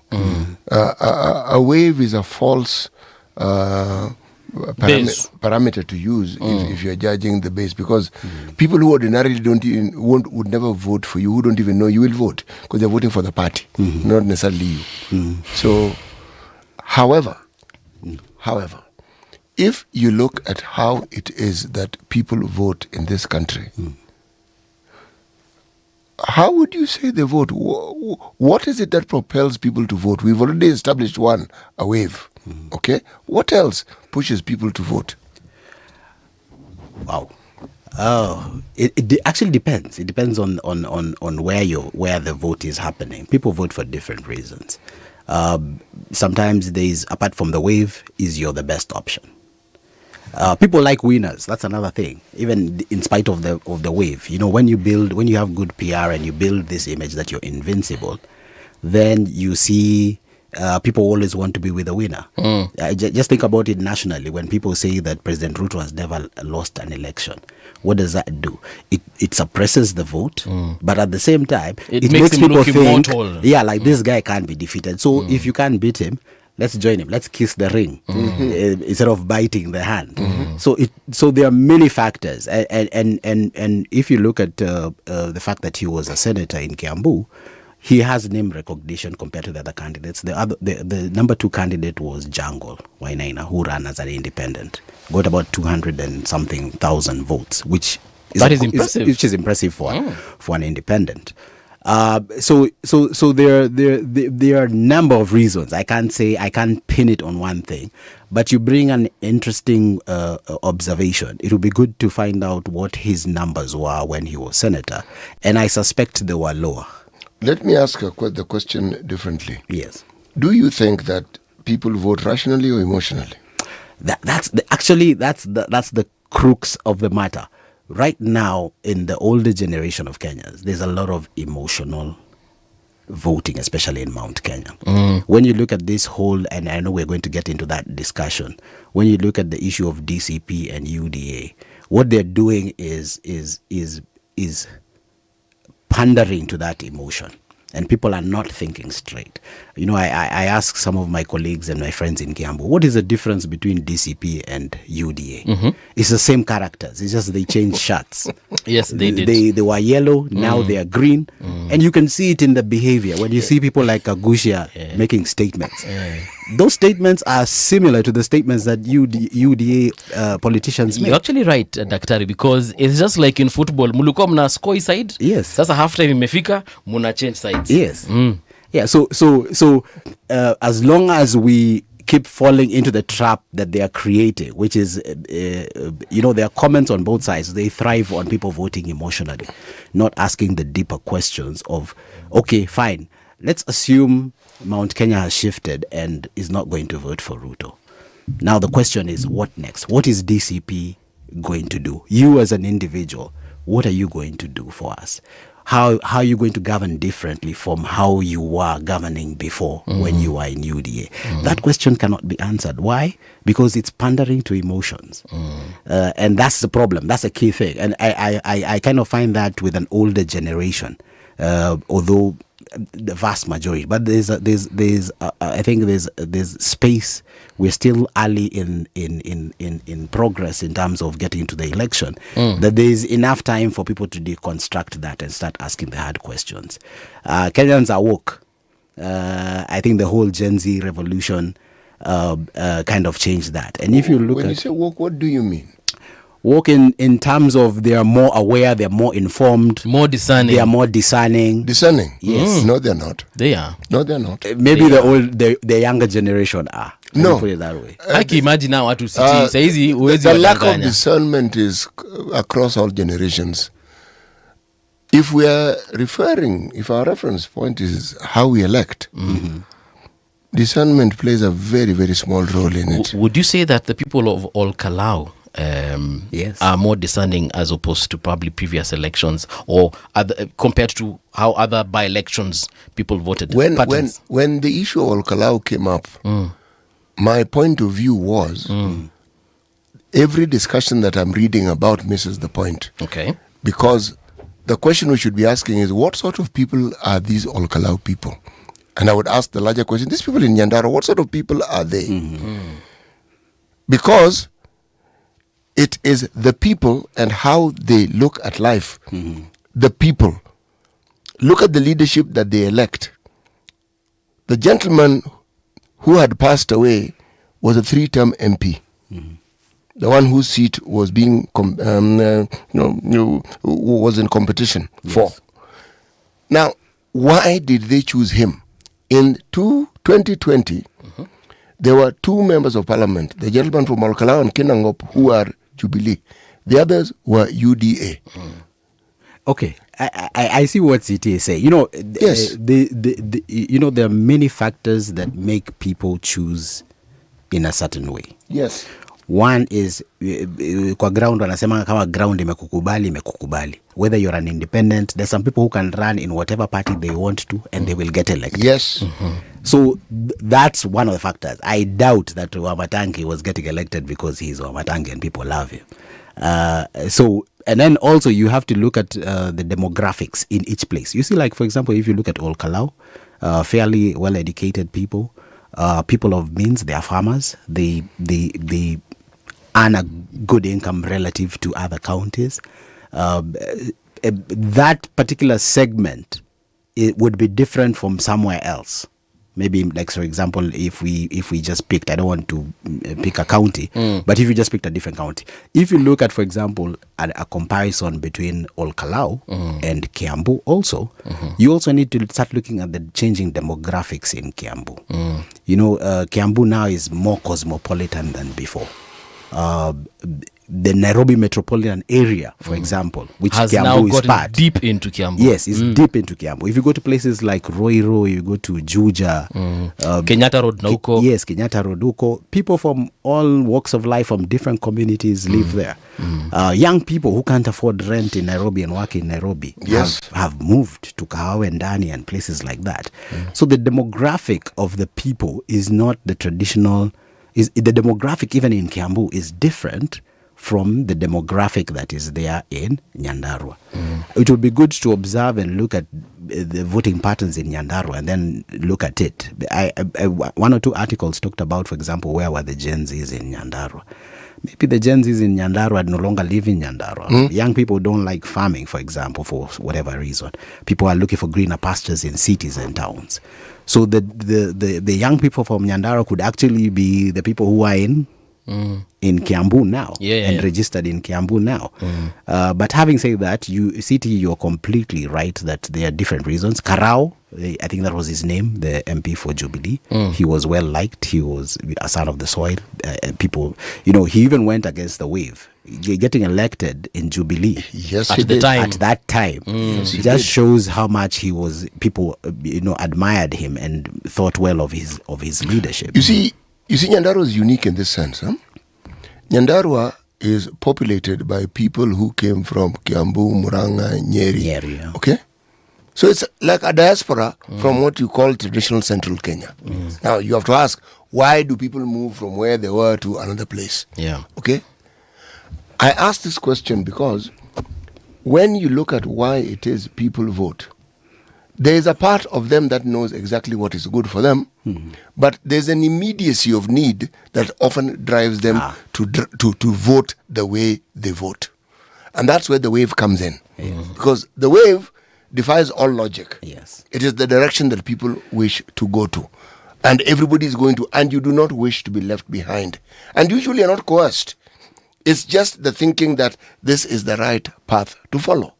Okay? Now, when you ask the question that we often ask, do people look at track records? Do they consider the value? I am of the view that is seen after you get elected. You can have a beautiful track record before. Yes, and that has absolutely no guarantee in your none whatsoever in being elected. Yes, no, that's true. But for example, in Kitui County, when Charity Ngilu was elected governor, Aki people elected her because of her track record when she was in Gava. Yeah. First of all, even as an MP, she really did stuff for her people. True. Then when she became minister, she did even times 100 of what she had done before. So she was actually elected, and then people were tired with Dr. Malombe at the time. Okay. So Malombe lost that election because Ngilu alikuja na hiyo utendakazi. And then akaingia pale, then hiyo utendakazi ikuonekana. Then they returned.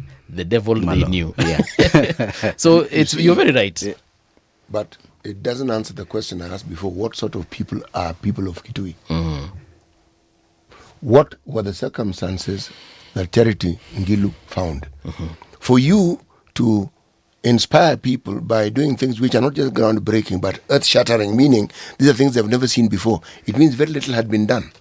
Yeah, and let's just bring it back to Kiambu. Yes. Right. If you look at the things that Governor Wamatangi is doing, and you look at, for example, he has programs that gives piglets, chicken, fertilizer. Now, there is a base that appreciates those chicken. Yes, there is. And, they benefit from it. So someone who's received this chicken, we call them in Kikuyu toshui, no matter what you say, if this guy has come and brought for them some chicken and the chicken is laying eggs, it's very hard to move them on major issues. Yes, it is. So when you're campaigning segmentation and understanding, it doesn't mean that we don't try and reach those people. Because why? You might have the chicken, you might have the piglet, but if you go to the hospital and there's no medicine, how does that help you? If billions is being spent on piglets.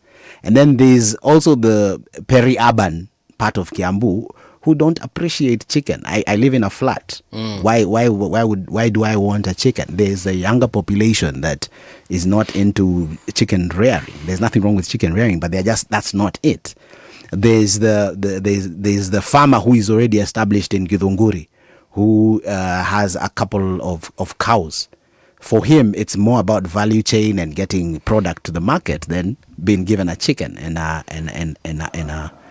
fertilizer. So the segmentation of different things, of different types of voters is actually what matters. And with a projected voter base of maybe 1.6 million now, coming to the next election, that base is too big, too varied, and too uncomfortable for my engagements with people, with what Wamatangi is doing. So it's not that he's unpopular, but we can do better. That's the thing. I like, because I was reading what you said about, DCP versus UDA. You're saying these are same crows, different trees. Yes. Yeah. And I like this part where you said it is yesterday's housemates arguing over who keeps the furniture. Yes. In fact, let me give you a very simple allegory of this thing. Let's assume there were two gentlemen. One is William, one is Geoffrey. They are sitting in a bar somewhere, and William turns to Geoffrey and says, "Hey, have you seen that lady?" And Geoffrey says, "Yeah, I know her." So he says, introduce me. And then they introduce the lady. Geoffrey introduces William to Wanjiku, right? And throughout their relationship, Geoffrey knows the in and outs because he knows the lady, right? And they're housemates. So he knows stuff about their relationship. And their relationship is like any relationship, is rocky. Now, for some reason, the two housemates get into a tiff, Geoffrey and William, and they have a big problem. Now, Geoffrey starts telling Wanjiku, this guy doesn't treat you right. This guy is not a good guy.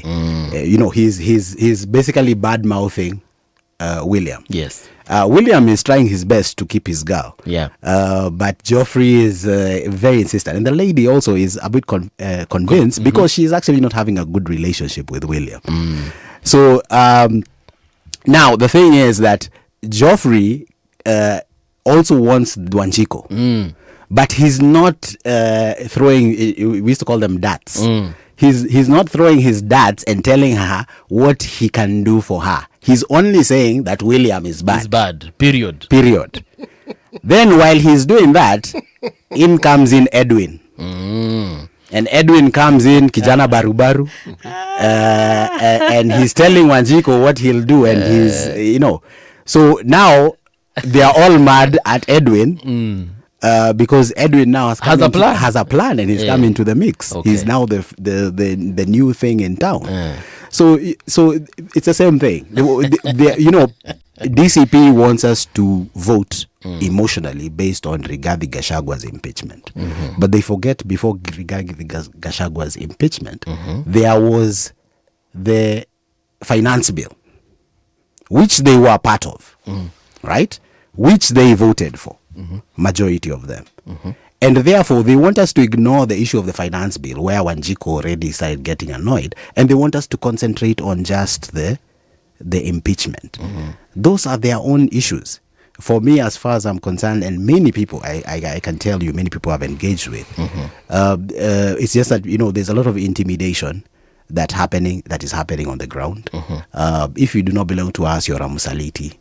But even if you look at who is being called a Musaliti, it depends on whether you're one of us or not one of us. Okay. But Daktari, do you know that is an integral part of our politics? At some point in the growth of political parties, yes, in the growth of certain political leaders who then become kingpins, That is what you witness and you see. You dare not say anything that seems to contradict what this particular individual says. Yes, but CT, the question is, even though that has been an integral part of our history, do we remain with it? Does it make sense? No, we do not remain with it. Yes, and therefore we have to stand up. We may not support William Ruto, but we do not support Rigathi Gachagua. I mentioned that's my Doctor, opinion. I mentioned this for a simple reason. Yes. Anything that influences your life requires understanding. You need to give it time and you need to give it thought. Yes. That a narrative of that nature still holds sway is something we should ask why. Yes. Because there are people for whom it appeals. Yes, true. A big number of people. But it also tells you that there's a very large population of fellow citizens who are disenfranchised. Mm-hmm. And the thing that is absent and continues to grow is they do not have hope. It's been killed somewhere along the line, because when someone just behaves like a bottom feeder who doesn't seem to think beyond the day, there's something fundamentally wrong, because human beings aren't wired that way. You see? And we as a people, to be honest, we are a very gung-ho people. We are go-getting. We want to do things. We want to be on top of the pile. It's how we think. Yeah. Okay, so when we prefer to be at the bottom of the pile and we are quite content, something is very, very wrong. And if we witness that among the people who are young and whom we then envision are going to grow up to be in charge of the country, then something really ought to be done. Something has to be done that guarantees that young people can look and say, you know, this is what will take me to where I want to go. In an earlier time, just formal education did it. Yes. You needed to go to school and do well. Yeah. That's what you needed. Yes. And once you did that, you could do all manner of things. You're absolutely right. The only way we can do this is talk about it, educate people. I know, CT, you know about the Plato's allegory of the cave. When the gentleman walked out of the cave and came back and said, telling people, no, it's not just shadows and smoke. People actually became violent against the person who was trying to enlighten them about what is outside the cave. Plato has a very interesting approach to it, and he says that there has to be a gentle teaching and a gentle awakening of the people inside there. Otherwise, they become violent. You don't condemn. I don't condemn people who support Rigathi Gachagua. All I'm asking them is ask deeper questions. What does DCP stand for? What is its philosophy? What is it going to do for you? For example, let me just be honest. Before Rigathi Gachagua was impeached, the sufurias in my house were maybe 2 or 1. After he was impeached, it didn't change. It's still 2 or 1. So I in an earlier segment, you were talking about I come from Gatundu South. People assume that once you have the presidency, then it's kumbaya, life is good. But that's not the truth. So this whole thing that we are selling, or that is being sold to people, that, we must have a presidential candidate. If one of our own is in charge, life is going to get better. How long are we going to buy that? That is a hoax. It's a hoax. How long has it been? We have had Jomo Kenyatta, we have had Mwai Kibaki. For vast majority of the people, apart from the wider improvement of their life, there was nothing special during Mwai Kibaki's time that made Kikuyus more special than Kambas. We all benefited from his policies. And we all suffered. And when the time for suffering came, we all suffered. Isn't it? True. So this notion that, this idea of, I have no problem with kingpins. What I have a problem is with kingpins who are taking us nowhere, who don't have an agenda. You have a fight ahead of you, because the sort of thinking that you have, which is rational and sane, is what guarantees that someone will not get elected. It's strange, but somehow, when people need stimulation to participate in politics, they need entertainment. It means the thinking capacities have taken a break. It's not that they don't exist. They have just been suspended. Paul, if you drive these humongous vehicles that people drive and which guzzle fuel. You mean the Range Rover? If you park such a vehicle yes, in a place where people are selling vegetable on the roadside, it doesn't matter which part of the country you're in. People run towards the car. They will flock. Yeah, That's true. They run towards the car, So not walk. So, City, are you saying I won't get elected? I'm saying the chances of getting elected are dim. No, it depends. It is not. No, I actually love your thinking. Yes. I love your thinking. Yes.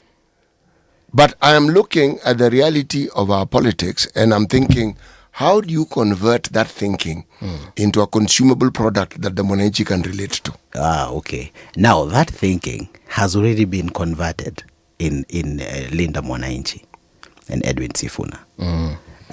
So, if I, for my own examination of, for example, the Mount Kenya region. Yes. If Sifuna and Linda Mwananchi run, there are 3 counties in Mount Kenya that DCP is going to get a run for their money. Okay. One is Nakuru, if you consider Nakuru part of Mount Kenya.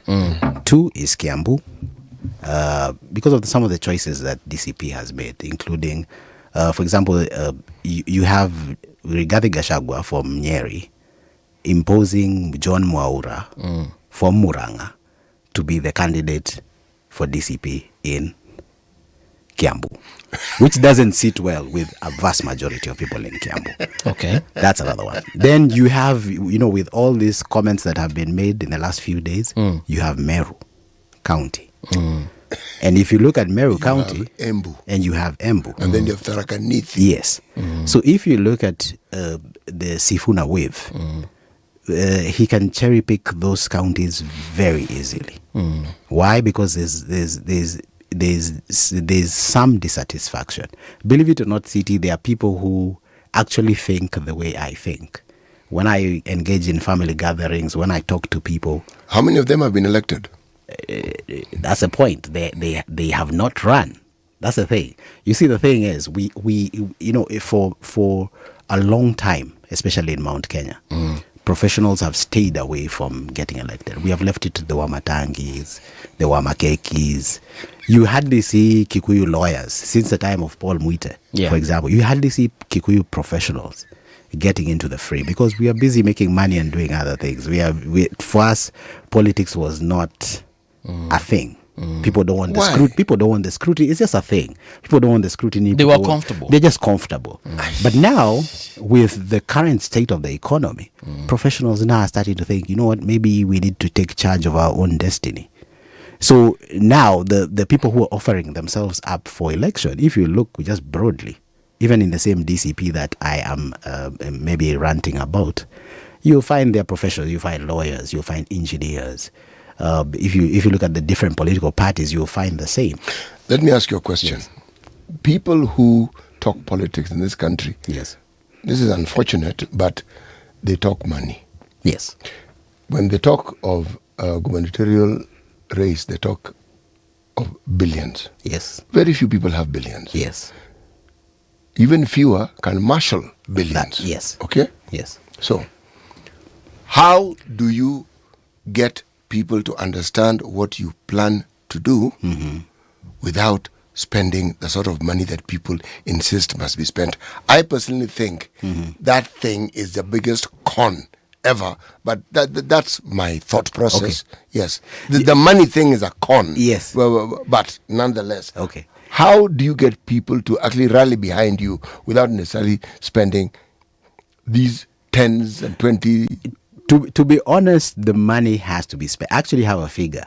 Why must it be spent? Because you need to move around. Kiambu is a big county. You need to move around from one place to another. And you must spend billions? Not billions. I have a figure. Let me tell you what the figure is for Kiambu. A conservative figure.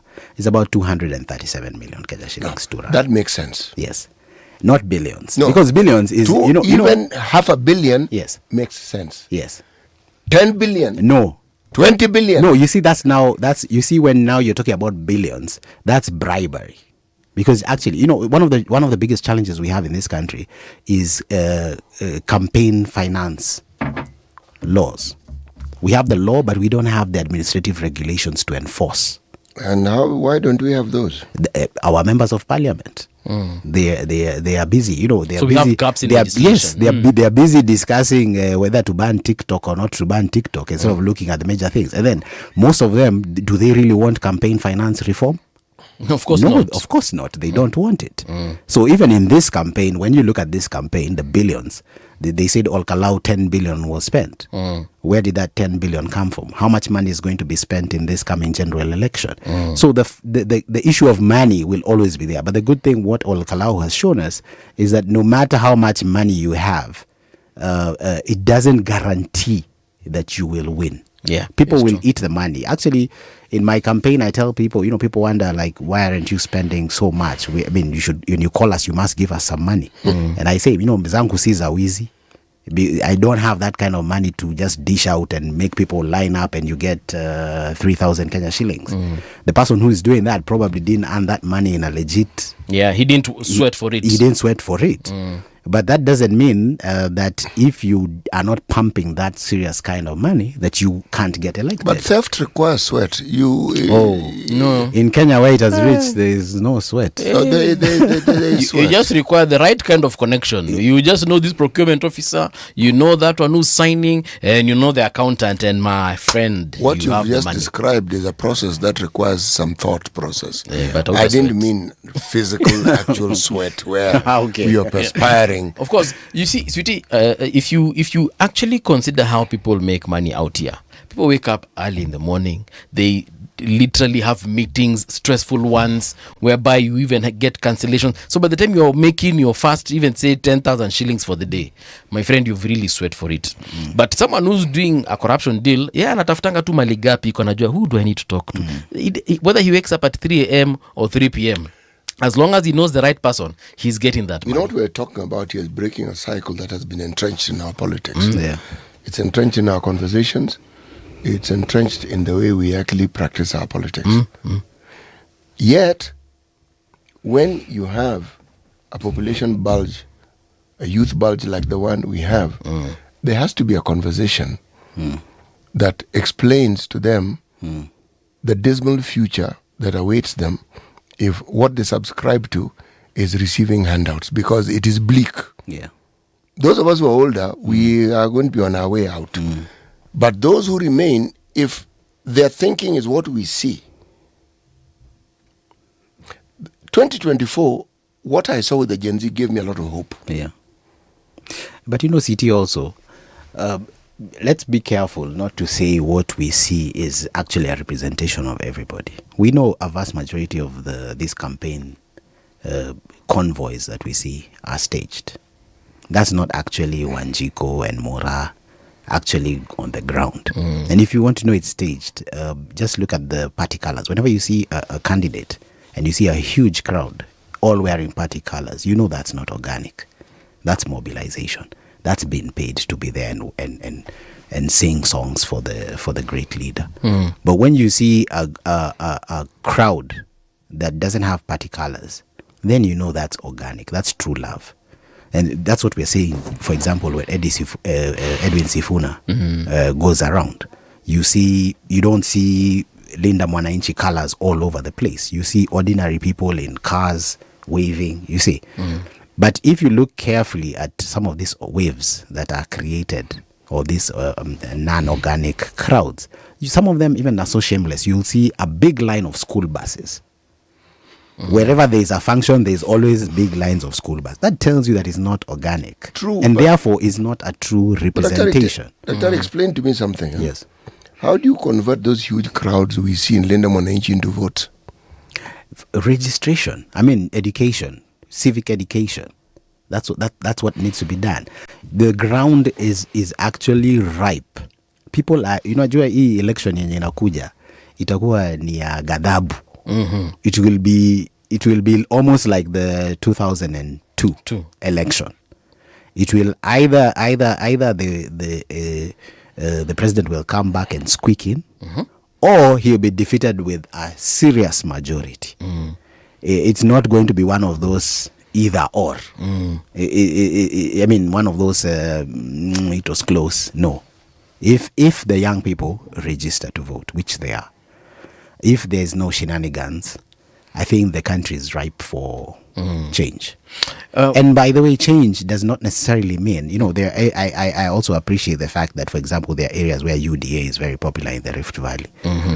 My feeling is that even in those popular areas, if they can get fresh leadership that is progressive, still under UDA, I don't know what the chances are with that.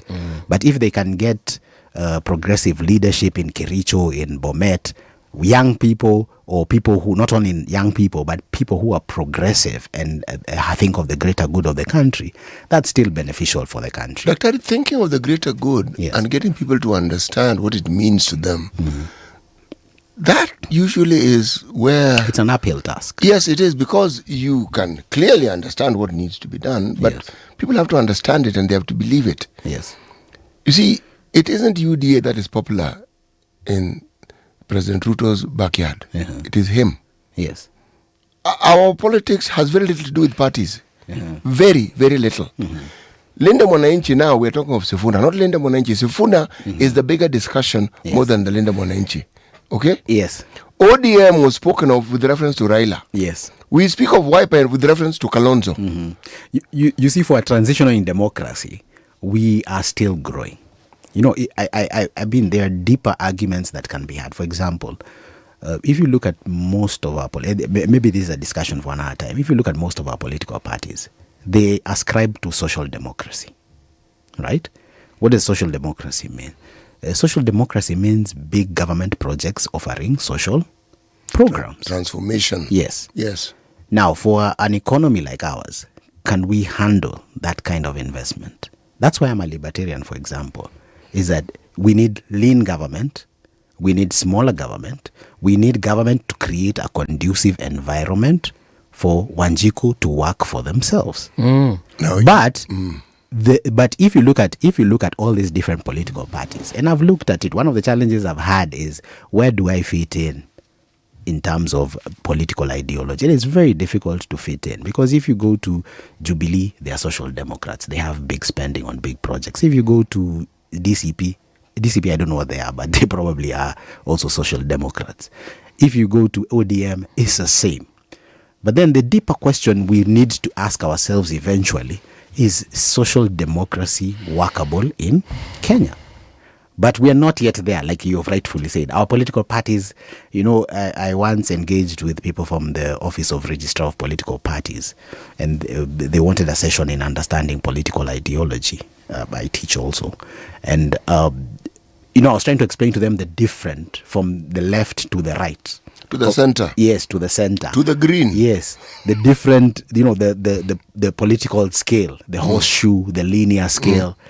And I could see they were really asking questions, because when you're registering a political party, you have to state what is the philosophy of the party. So even they didn't understand what the philosophies are.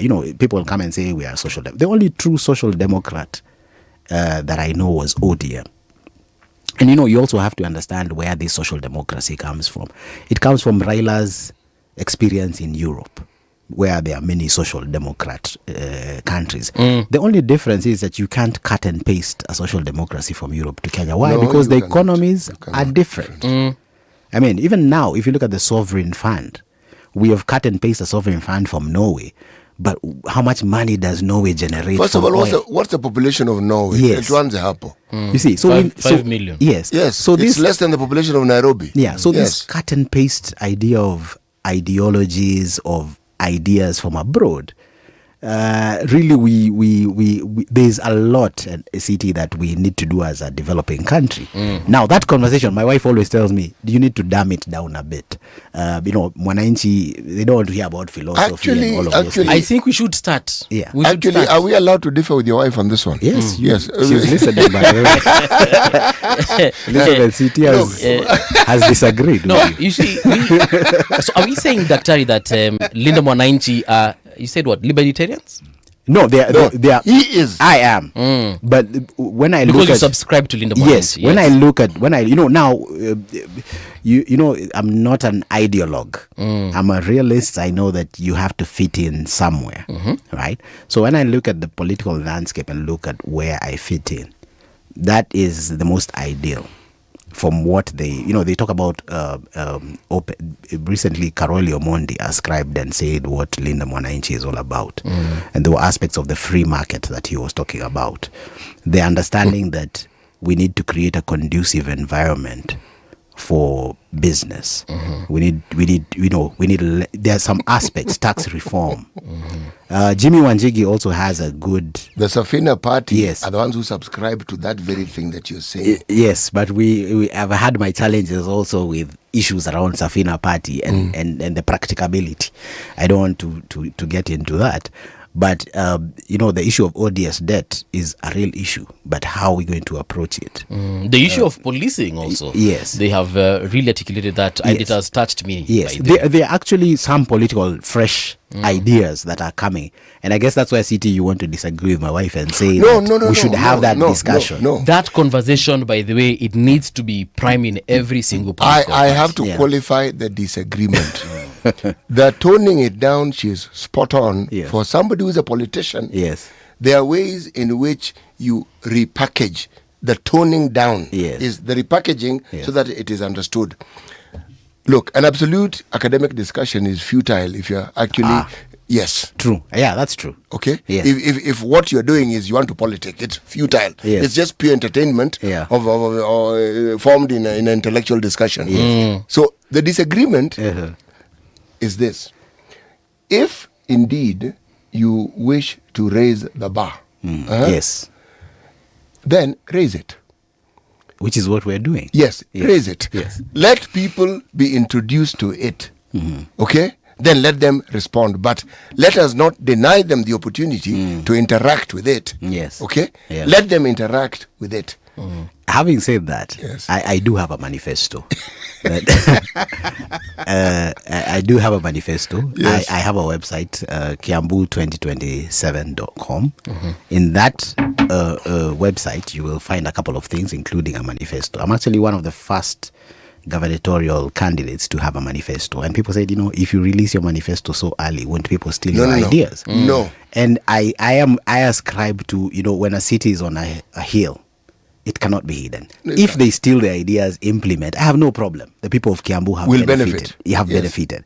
So I have no problem. So my manifesto is out there, covering 9 key issues, including the lean government, an industrialization framework for Kiambu, tackling issues on health, jobs. Uplifting. Yes. The individuals moving from this subsistence economy that we know of. Yes. And just taking it to the next level. Yes. Food security, something as fundamental as that. Yes. I like that idea of, a government being minimalistic, whereby it's lean, spending less, but then allowing now the citizens to compete, the industries to thrive. Imagine that is what made Safaricom what it is today, because there was that competition between them and Kencell. And then they have grown to be this thing that now everyone who tries to join in, they look like they don't know what they're doing. But someone has made a comment here, and let me just read it. This is the keeper of today. Anasema City and Mbuvi, ambia Dr. Ndongo kuwa Kenya elections is first determined by tribe, then cash, and then arrogance, and then he has put into brackets goonism. And then he told us, let him refer to Polycarp Igathe. Our emotions can't let us reason soberly. What do you make of that statement? Partially, yes. Our politics is still mobilized around ethnicity. That's for sure. But I think we're at the point where we're about to break that mold. Actually, the last election began breaking down that mold, because it now changed to something else, hustlers versus dynasty. And really tribal mobilization was there, but not at the forefront like before. I know the old crop of leaders are trying to take us back to that tribal mobilization. That's why the issue of kingpins has really come up. So that's a factor. The issue of tribe is there. The issue of money is there. I don't know too much about the arrogance and the goonism. I think that's for segments. Actually, he's not wrong. Yeah. look at some of the proclamations and the statements that politicians make when they're excited.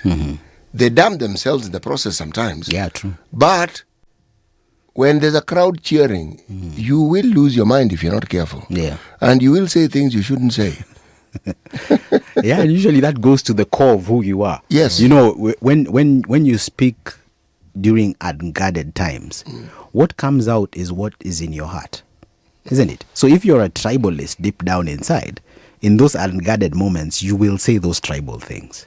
But if you're not a tribalist, then you don't need to worry about unguarded, because it's not in you. It's not going to come out. Dr. We're all tribalists. Yes. All of us. I don't subscribe to this notion where people speak of tribe as though it's just about the most negative thing you could ever come across. No. We are. There's a difference between tribal and tribalism. We all belong somewhere. Even the tribalism bit, I subscribe to it fully. See, I'm not a Kenya first. No. I'm a Luo first. No. Okay? That's not tribalist. No. Allow me to explain my point of view. Yes. Because I want people to understand this. If I were to describe myself, I would say I'm a Luo who practices the Christian faith. Okay. And I'm a Kenyan. You see? Now, we cannot run away from our identity and then hope that we will be able to relate to ourselves well and to others well. I must be comfortable in my skin. I agree with you. Then I'm able to relate to others in their skin a lot more easily. I agree with you 100%. Yes. But what you're describing is not tribalism. Well, what am I describing? What you're describing is I would say it being tribal and accepting your identity. Tribal identity, yes. And accepting your identity. Tribalism is exclusion of others who are not of your tribe. So thinking yourself superior. Yes, thinking yourself superior, or even just completely disregarding other people and thinking that you have first priority, that which is maybe the same thing. Yeah. That is what is the problem. Because you're right. God, when he created you and put you in the Luo community, and he said city is going to be a Luo. There's nothing that can be changed, and there's nothing wrong with that. I actually speak the English language as well, Paul. Yes. I don't just speak the Luo. Yeah. Just so that Yeah.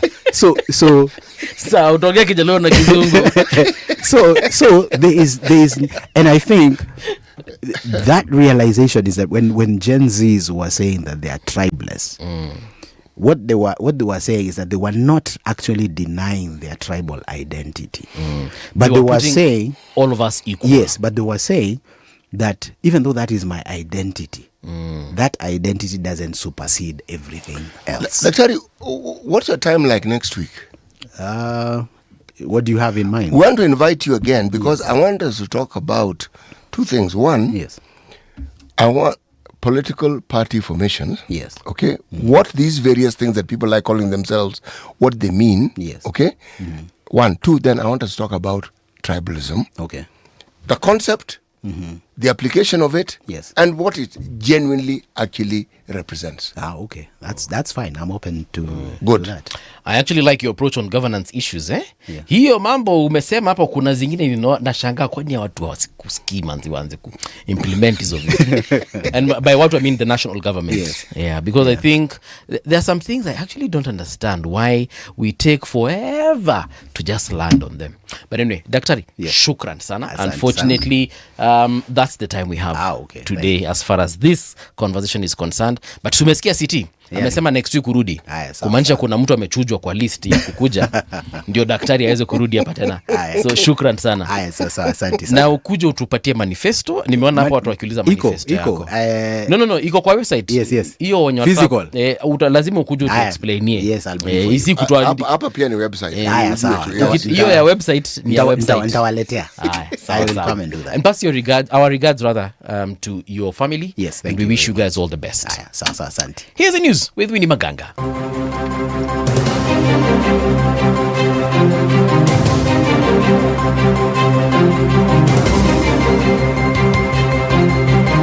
This is the Radio Generation News. Good morning, I'm Winnie Maganga. Detectives have arrested a man accused of fraudulently acquiring a 1-acre piece of land in Muthaiga, Nairobi, valued at 12 million Kenya shillings. The suspect, Robinson Mbadha Wambua, was arrested during an intelligence-led operation at Jacaranda Hotel in Westlands.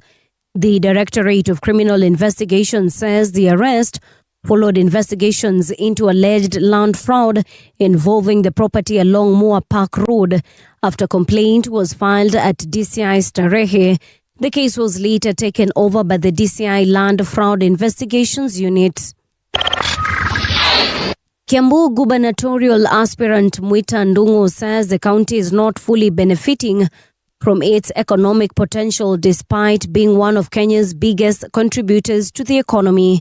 Speaking on Radio Generation today, Ndung'u blamed low voter turnout, high government spending and untapped opportunities for the county's slow growth. He says Kiambu needs a new leadership approach ahead of the 2027 general elections.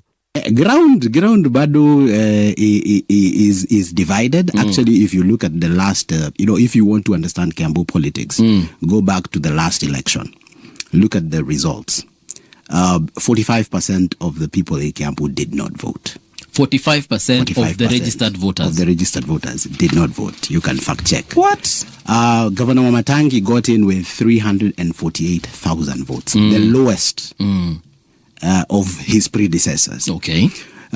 So, there are many reasons why many people didn't vote. Of course, there's the split that was there between UDA and Azimio, with Uhuru Kenyatta supporting Azimio. Yes.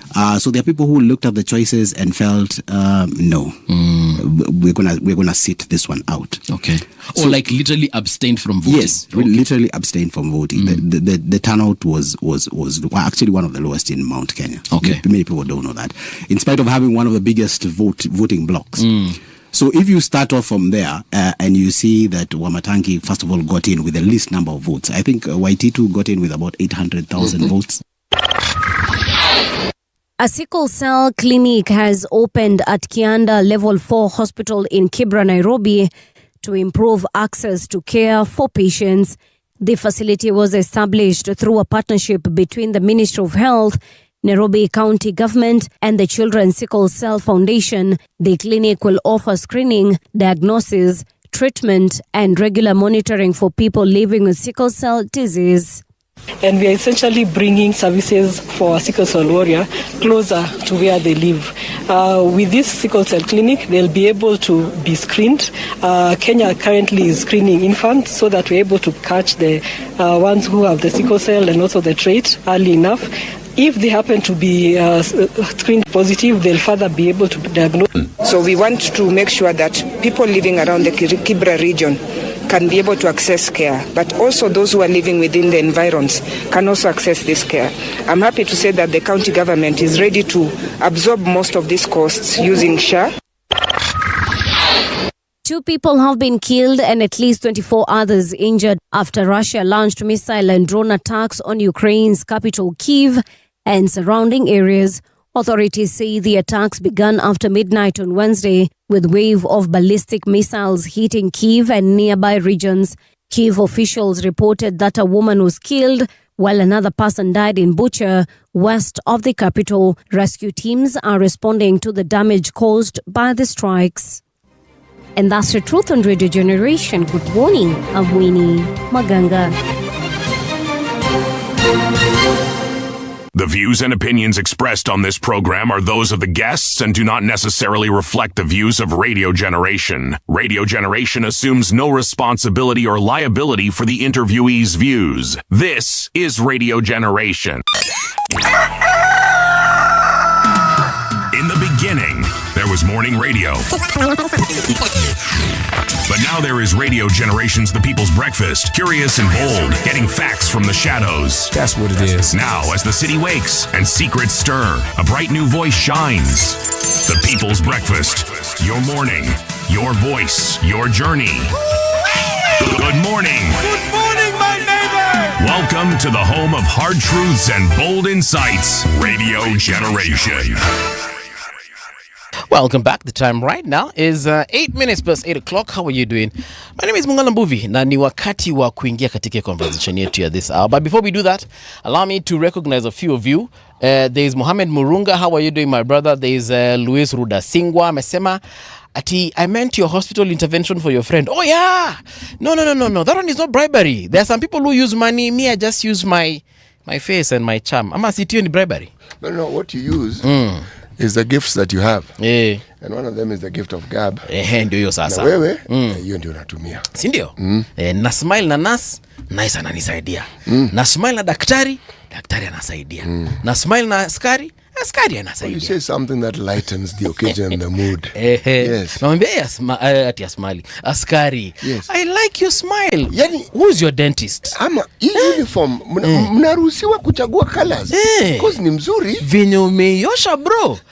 Na unatumianga softener. Si ndio? Unanukia vizuri sana. Basi hiyo. You know the person suddenly feels, it's a very good day. Kwanza hiyo kofia mazee imetoshana kwa kichwa chako. Kwanza the female cops. You're like, hey, madam, lazima utaniambia mado nanga salon. Nipeleke hapo bibi next week. Unlike you, me sitaki kufungwa. Because if that one goes wrong, the nearest police station. Huko siendi. Unamwambia madam hiyo nywele inakaa vizuri sana. You might be praising the hair dunia ipende. She's wondering what on earth she did. Bana siendi huko. Ken Mugolo, how are you doing? Beekeeper, I see you. There is John Goge. Alafu kuna Mweni as well. Amesema good morning CTM movie. Well, good morning to you too. All right. Now in studio we have Senior Advocate of the High Court, and she is also an LSK Council member. The conversation this particular hour is on the LSK boycott. Halt. What next? What happened? Watueleze, atupatie the fluid dynamics of that situation. She is Caroline Kasoa. Is it Kasoa or is it Kasoa? Wakili, hebu nisaidie kusema hiyo jina. My name is Caroline Kasoa. K-H-A-S-O-A. Najua ile ya Waluya. Kasoa. Kama Khandi. Kuna Kasoa. All right, I got you. Welcome to Radio Generation. Thank you. Before we get deep into the conversation on LSK, Siti atakupatia methali. Then you will tell us what you think about this methali. All right. Proverb. Over to you, Siti. Yes, our proverbs for the whole of this week come from the Kingdom of Morocco. The hand you cannot bite, kiss. The hand that you cannot bite, kiss. The hand that you cannot bite, kiss. Yes. How would I interpret this proverb? I think I would go back to, basics, cognitive basics. When you're born, your mother, your parents are nurturing you. And throughout your life, you're nurtured by a hand. True. It might be your true mother. It might be your adopted mother. It might be your boss. It might be your brother who takes care of you. That is the hand that nurtures you. Yeah. You do not bite it. True. You kiss it. You honor it. Very true. I actually said that in the morning. I said you honor that particular hand. Wow. Asante sana. Fantastic. Nilibakisha hivi kidogo ningekuwa advocate. Hivi tu. Sasa ningekuwa advocate of the division between what you studied and the legal profession. Bro, that divide is as big as the Rift Valley. It's huge. The Blue Nile and the White Nile. Yes. Wakili, there was a boycott. Is it still ongoing? Yes, the boycott is still ongoing. All right. Yes. Has it yielded anything? Because I would assume there was something to be achieved via that boycott. The boycott was called by the Law Society of Kenya out of various concerns that senior lawyers, the senior bar committee led by our senior Philip Murgor, and the Law Society of Kenya itself led by our president. And they had serious concerns which have not been resolved, and I'll just mention three. Okay. One of them was a delayed delivery of judgments. The second one was corruption among some judicial officers. Actually, it looks as though many judicial officers are corrupt, but that is far from the truth. most judicial officers are doing a good job, but the few who are doing a bad job get us into the mess. Then the third issue is on the disrespect that happens between judicial officers and consumers of justice, the lawyers being the key of them. We have made significant progress from that strike. Number one, the judges and magistrates who have been mentioned in corruption are on notice.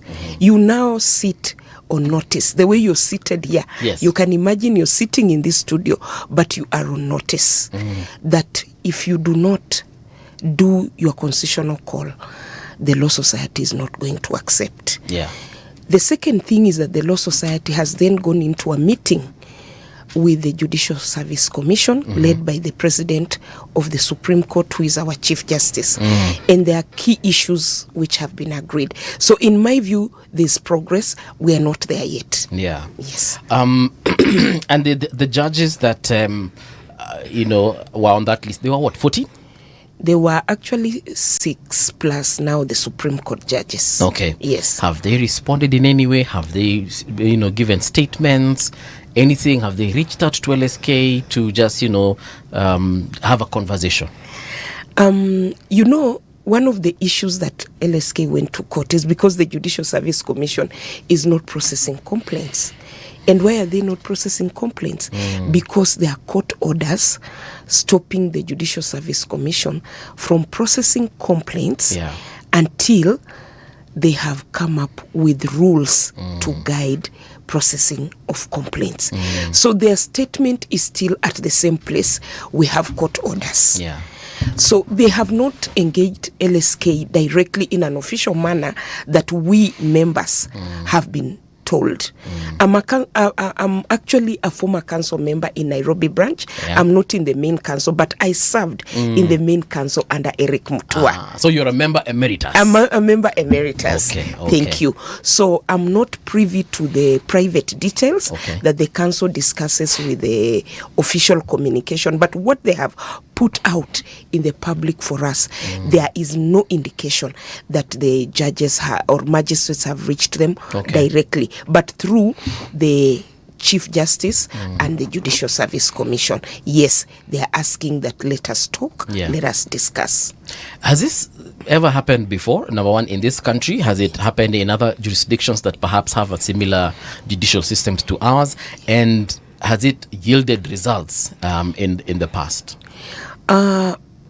Boycotts of this nature, to the best of my recollection, has not happened in Kenya, but we have had pockets of boycott in various courts.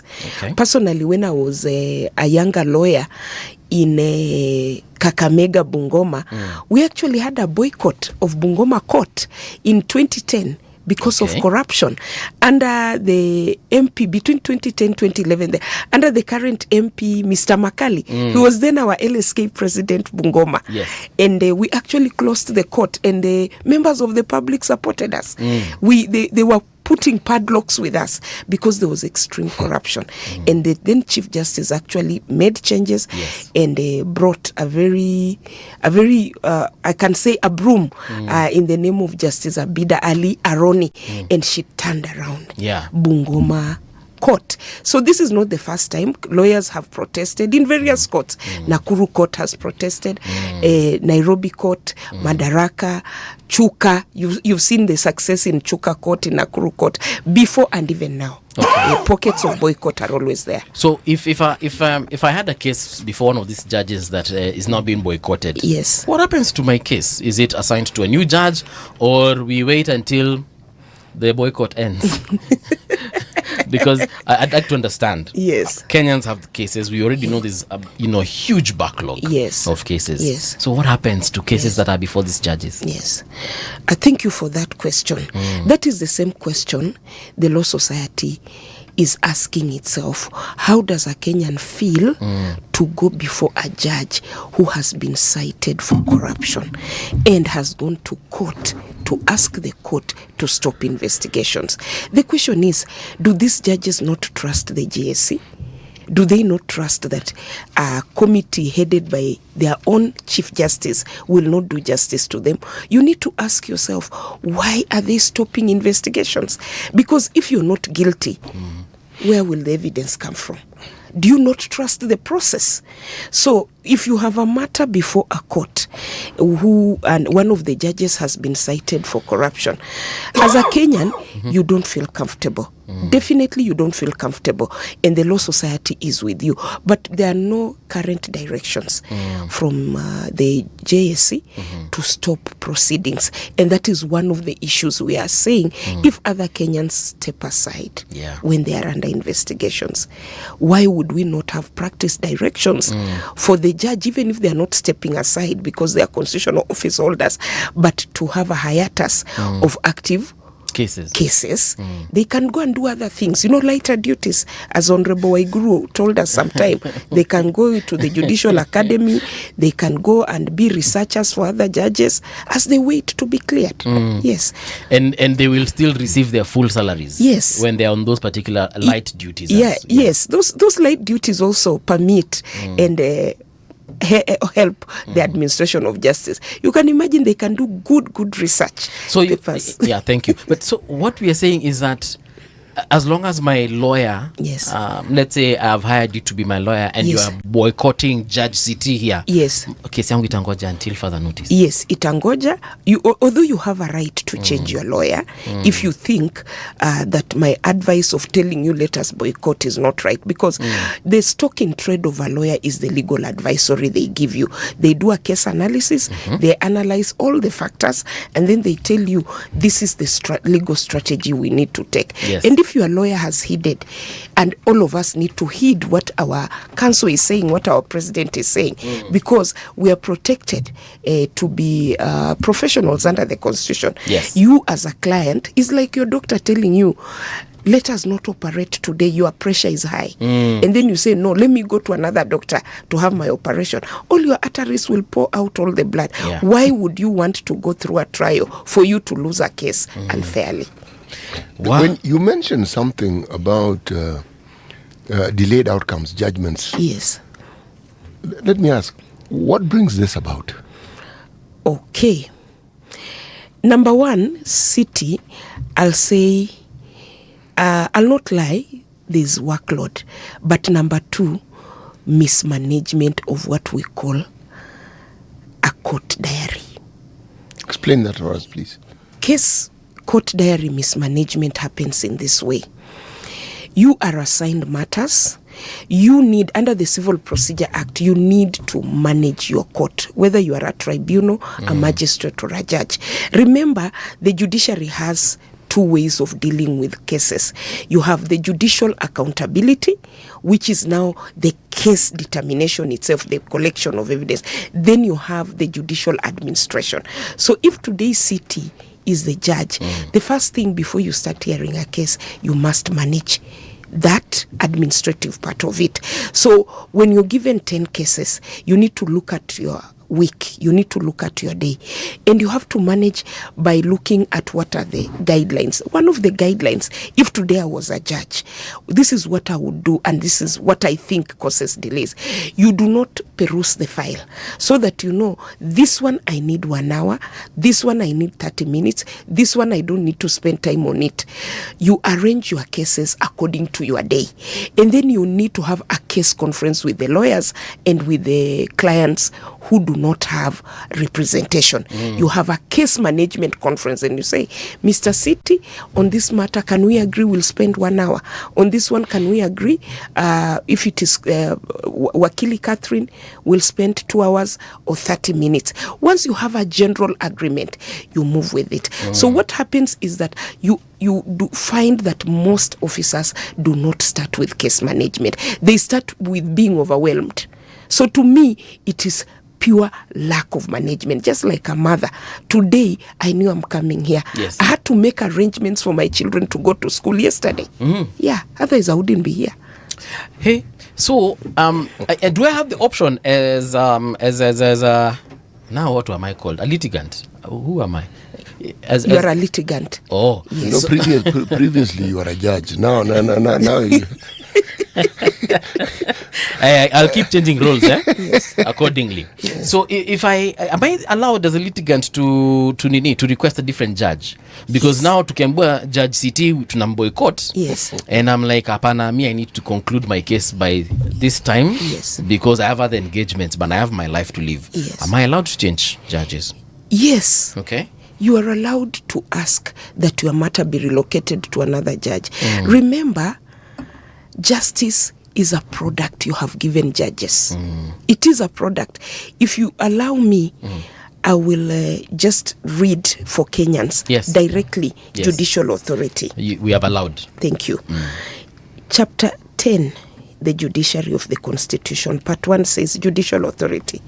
Judicial authority is derived from the people and vests in and shall be exercised by the courts and tribunals established under this constitution. Is derived from who?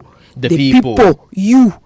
Then number 2, in exercising judicial authority, the courts, the tribunals shall be guided by the following principles. Number 1, justice shall be done to all, irrespective of status. Justice shall not be delayed. LSK is not asking the judiciary to do anything outside the constitution. Justice shall not be delayed. Alternative forms of reconciliation shall be encouraged. Okay. Justice shall be administered without undue regard to procedural technicalities. The purpose and the principles of this constitution shall be protected and promoted. It shall be done without undue regard. So for when there's a boycott, that is a technicality. You have every right to ask that I do not feel confident that Justice Hassoa or Justice City, who is sitting on this matter, the Law Society has raised critical concerns. I do not feel I'll get justice. Reallocate me another judge. Okay. Yes. You mentioned, while talking about judges, yes, lawyers. Now, how does the LSK determine who the lawyers who do not meet the master of the profession are? How do you determine that this lawyer is errant, this lawyer is not doing what they're supposed to do, this lawyer is involved in behavior that goes contrary to the code of conduct that we have and we expect from those who are in our profession? Thank you, City, for that question. The Law Society, again, is a very well structured machine. It also has its own internal ethical requirements under the Advocates Act. Remember that you exercise your power as an advocate. Under Section 9, you are actually a human rights defender. You are supposed to uphold rule of law. Remember, City, we take an oath of office before you earn rights to practice before the High Court of Kenya and any other subordinate courts. And that oath is always that you will uphold the Constitution, you will work within the rule of law, and you will uphold the ethics of the profession, because every profession has its tradition. Now, the Law Society has 2 ways of dealing with errant lawyers. Number 1, it has the Advocates Complaints Committee, which is run under our titular head, which is the Attorney General. I can see you are being surprised. That one is for mediation, preliminary. I might have erred, but I didn't intend, and I'm willing to correct. Yes. So that one gives me an opportunity to mediate. If I do not mediate and I do not redress, then this matter takes another life. It now transmits itself to a disciplinary issue where the Law Society has a disciplinary tribunal, and the chair of the disciplinary tribunal is somebody who is elected by lawyers together with the members, and the Attorney General sends a prosecutor, because sometimes it's hard to prosecute your own direct colleagues. So to bring, equity and fairness, the Attorney General sends a prosecutor, and the Attorney General has a seat on that lawyer's disciplinary tribunal together with our own elected members. So they will be taken there. And to file a complaint at the Law Society of Kenya is, I can say it's almost free. It's 100 bob. So anybody can file a complaint if you think you cannot be able to address it between yourself and your lawyer. But the complaint will first of all go to a mediation track, the complaints committee track, or the Law Society also, like under the Nairobi branch, the chairman can always constitute an ad hoc tribunal to address a matter. But where you completely fail as a public, it's not that you don't have a recourse. You then go to the disciplinary tribunal, which is separate from the political arm, which is the council. Oh, you said 100 bob for what again? To file a complaint. Oh, okay. Yes. But even if you don't have a 100 bob, you can still file. Okay. Yes, just by writing. Or you can even just go to the Law Society and say, this is my concern, and they'll record. Okay. It's an open door policy. Yes. You know, the question that has puzzled us here, yes, when this matter first came up, was corruption is being adduced of those who are on the bench. Those who are in the bar are also being enjoined in that particular complaint. And I was thinking, but judges have cases brought to them. So if we talk about corruption, and corruption in this country means some money is involved, then somebody takes the money to the judges, I presume, as a layperson. Now, or is it that these judges have a conduit where the money bypasses the lawyers and it comes to them directly? Maybe it does, I wouldn't know. But for such a practice to exist, it's clear that there are individuals who feel that they need to subvert the law, and there are things that need to be done in the way that they want, not to follow the processes that are laid out. Okay. How rampant is it? It's rampant. For it to collapse the administration of justice, it means it's rampant.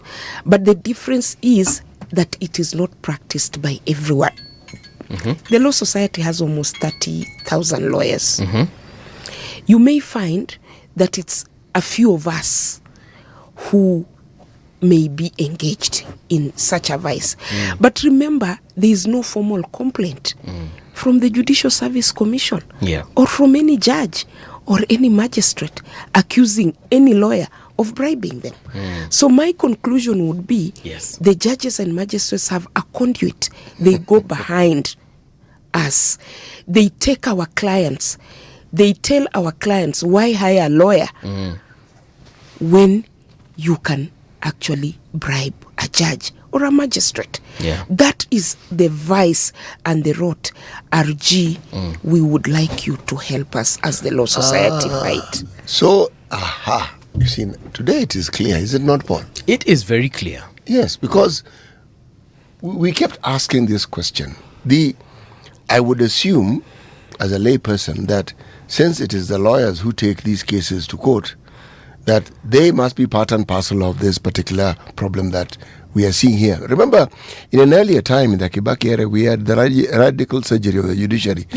The focus was on the judiciary. Yes. Okay? Yes. Then after that followed a process where, instead of what had been there, where somebody sort of like, you decide the path you're going to follow, and you want to join the bench and you move up, or when you leave, then you become a part and parcel of the bar.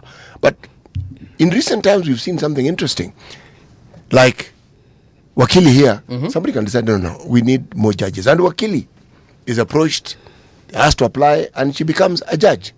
So it means that there are very many judges and magistrates whom lawyers can relate to very directly, because you were doing the same thing as them at some point. Yes, your colleagues. Kabisa, and they're close, they're not distant.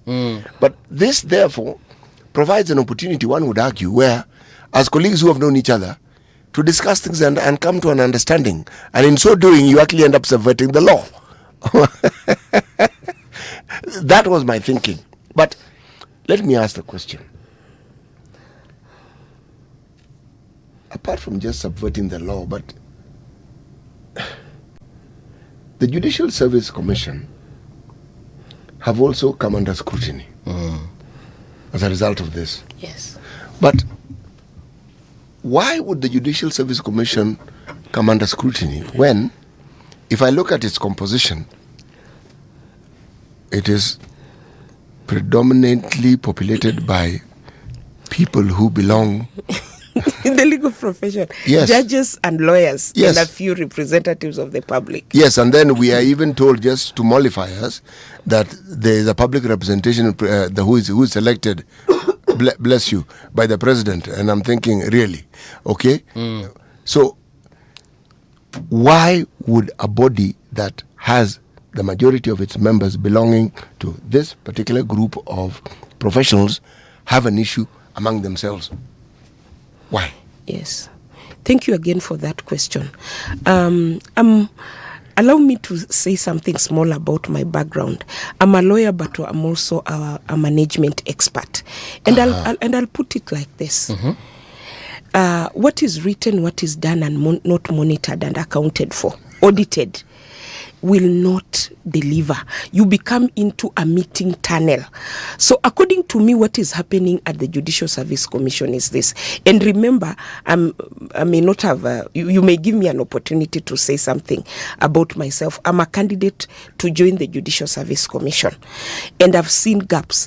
And one of the key gaps, I've looked on the internet for the Judicial Service Commission audit report, not of finance, but performance. Even us as the Law Society, we gave an assignment. Did we give them a job description? Or we assumed because the Constitution provides for representation, it will self-implement. There's a gap. Nobody monitors the Judicial Service Commission. We monitor the judges and the magistrates, but not anyone monitors the employer. Ngoja kidogo wakili. Are we saying Yes. that the Judicial Service first of all, who or what created it? Are they an act of parliament? Did someone just come up and say we need these guys? Walitoka wapi JSC? JSC are a creature of the Constitution. They are your officers, you Kenyans. You are the ones who created Judicial Service Commission. It is you officers who must oversight. It is you Kenyans who must oversight the Judicial Service Commission through parliament or through what we are calling direct watch groups by citizens, the way the Law Society is doing. It is the people who nominated them, like the Law Society. Where in the Constitution are they? Yes. That is what I want to read for you. Please do. Article 172 is what establishes the Judicial Service Commission, and this is what it says. Remember, anytime the Constitution is mentioned, it means you. It means city. It means me. We the people. You know, the preamble, Yes. with the people. The Judicial Service Commission shall promote, I'll start with establishment at 171, part 4. Establishment of the Judicial Service Commission. There is established a Judicial Service Commission. The Judicial Service Commission shall consist of the Chief Justice, who shall be the chairperson, one Supreme Court judge elected by judges of the Supreme Court, one Court of Appeal judge elected by judges of the Court of Appeal, one High Court judge, one magistrate who is one woman and one man elected by members of the Association of Magistrates and Judges, the Attorney General, two advocates, one woman and one man, each of whom has at least 15 years experience, elected by members of the statutory body responsible for the professional regulation of advocates. Remember statutory body. Remember, the Law Society is not exercising a function that is not recognized by the Constitution. It is here 171 if one person nominated by the Public Service Commission, one woman, one man to represent the public who are not. Those people should not be lawyers appointed by the President of the Republic of Kenya with approval of the National Assembly, the Chief Registrar of the Judiciary, who shall be the Secretary of the Commission. All right. Up until judges, up chini umeenda mpaka magistrate, that one I get. Yes. Actually, even to the lawyer level, Yes. that one I get Yes. how we shall decide who is where. Yes. Hapo kwa public. Yes. How does the president know you said two, eh? One man, one woman. And it is the president that is at his discretion. He will just wake up one day and say, now. Of all the Kenyans, I choose Paul Mongala Mbuvi. Does he even know me for him to choose me? Or do I have to be a person well known to him? No, but he knows I is a cruto. So exactly. How will the president determine who out of the 58 million Kenyans should be on that particular space? Thank you, Paul. You know, the president is also a constitutional office holder. Yes, he is. He also upholds this constitution and swears. So we have conditions of public service. We have conditions under Article 73. We have conditions of nominating people to Judicial Service Commission. And the requirements are there. You know, we have the Chapter 6. It must be a person of integrity. It must be a patriot. We have the national values under Article 10. The president shall not choose somebody who has tried a mutiny on Kenya. So the values under Article 10, Article 73, and the ones we read under Article 159 will guide the president. Yes. So we don't know exactly how he chooses these people, in my opinion, because yes, the guidelines are there, but it might as well be Paul Mongala Mbuvi, right? Yes, but it can be. But the requirement actually should be a lay member of the public. Lay member of the public. Am I a lay? Yes, you are. Yeah, I'd like to be on that Nini as a representative of Kenyans. In fact, in my opinion, you know these people who are in what are they called? These fellows these human rights defenders and freedom fighters. Yeah, that one. Those are the people who in my opinion, should be there. Would represent. You could argue they're representative of the lay public. Okay, but a politician, hardly. Zero. Hardly. Mimi ningependa anyway. Is there a way, like the way you're perhaps campaigning to be on that board, on that commission? Yes. Is there a way public can also just campaign? I think there's nothing. By the way, Paul, you bring a very important factor. Yes. I think there's absolutely nothing wrong with a member of the public making a public appeal that I would like to be on the JSC. To be on the JSC. It might be coming through the civil society. Okay. It might be coming, somebody can petition to be, and it might catch the president's eye. Attention, it's possible. Okay. They might come here to RG and make that public appeal, and it will go viral. Very good. Now, sasa shida ni nikikuwa hapa nitakuwa JSC kweli. Anyway. Hapa follow. Acha tu nikae hapa. Huko ninaweza enda huko hata vitu zingine zijitokeze alafu ikuwe ni drama bure. Waanze kusema walipeleka clown huko. But what I want to understand is the constitution of JSC. Now let's go back to the judges. It looks like there are too many judges being represented here. Magistrate, High Court, Supreme Court. Yengine umesema ni gani? Court of Appeal, Magistrate, High Court, Supreme Court, Court of Appeal. Okay. But Paul, remember, it's judicial. It's okay, but we can have about maybe 2 or 3 maximum. From what I've heard, it's I'm in agreement. It's like we have 8 judges there. Are they 8? Okay, I might have exaggerated that. Listen, if it is a judicial service commission, I don't think I have a problem with people who are in that system being members. It is theirs after all. Okay. However, since they serve the public, yes, they don't serve themselves. The representation of the public should be more than just 1 or 2 people. Because how if I am sitting in a board whereby we are supposed to, because I believe the mandate of GSC is to what? Regulate the judicial officers? Yes. Majority of those guys are probably my buddies. We went to law school together. We probably have our children graduating together, and we go to bashes and events together. How will I oversee those guys? They probably know things about me that they shouldn't. They can use to blackmail me. How do I oversee those people? It's a valid point. If you look at, say, for instance, ethical review boards, who work within institutions like, say, the university or Kenya Medical Research Institute, they try to balance that. You will find some religious leader, okay? You will find a lay member of the public, like somebody who's in charge of some youth group or whatever, and then you'll find somebody who is like Gaucho now. Yes, exactly, precisely. Perfect example. So the public is actually represented. It's not one person; it's 3 or so. Okay. Then you will have somebody who represents the ministry. Okay. Then you'll have somebody who represents the medical fraternity, Kenya Medical Association. Then you'll have somebody who represents the research consortium of the research world. Meaning, they try. But you see, this is something that has to be determined by those who make these things or create them into law. Because as it's currently constituted, they're not breaking any law by having this preponderance of judges and what have you. But if that were an IBC, I would say that process is pre-rigged, because Yes, it's pre-rigged. The moment you have so many people who belong to the same club, same thinking, same training, the outcomes are a foregone conclusion. I think 10 of those guys went to the Kenya School of Law. Not, bro, believe me, it looks that way. But I think the opportunity for them to actually do what they're supposed to do and to prove they can must be given to them. Okay.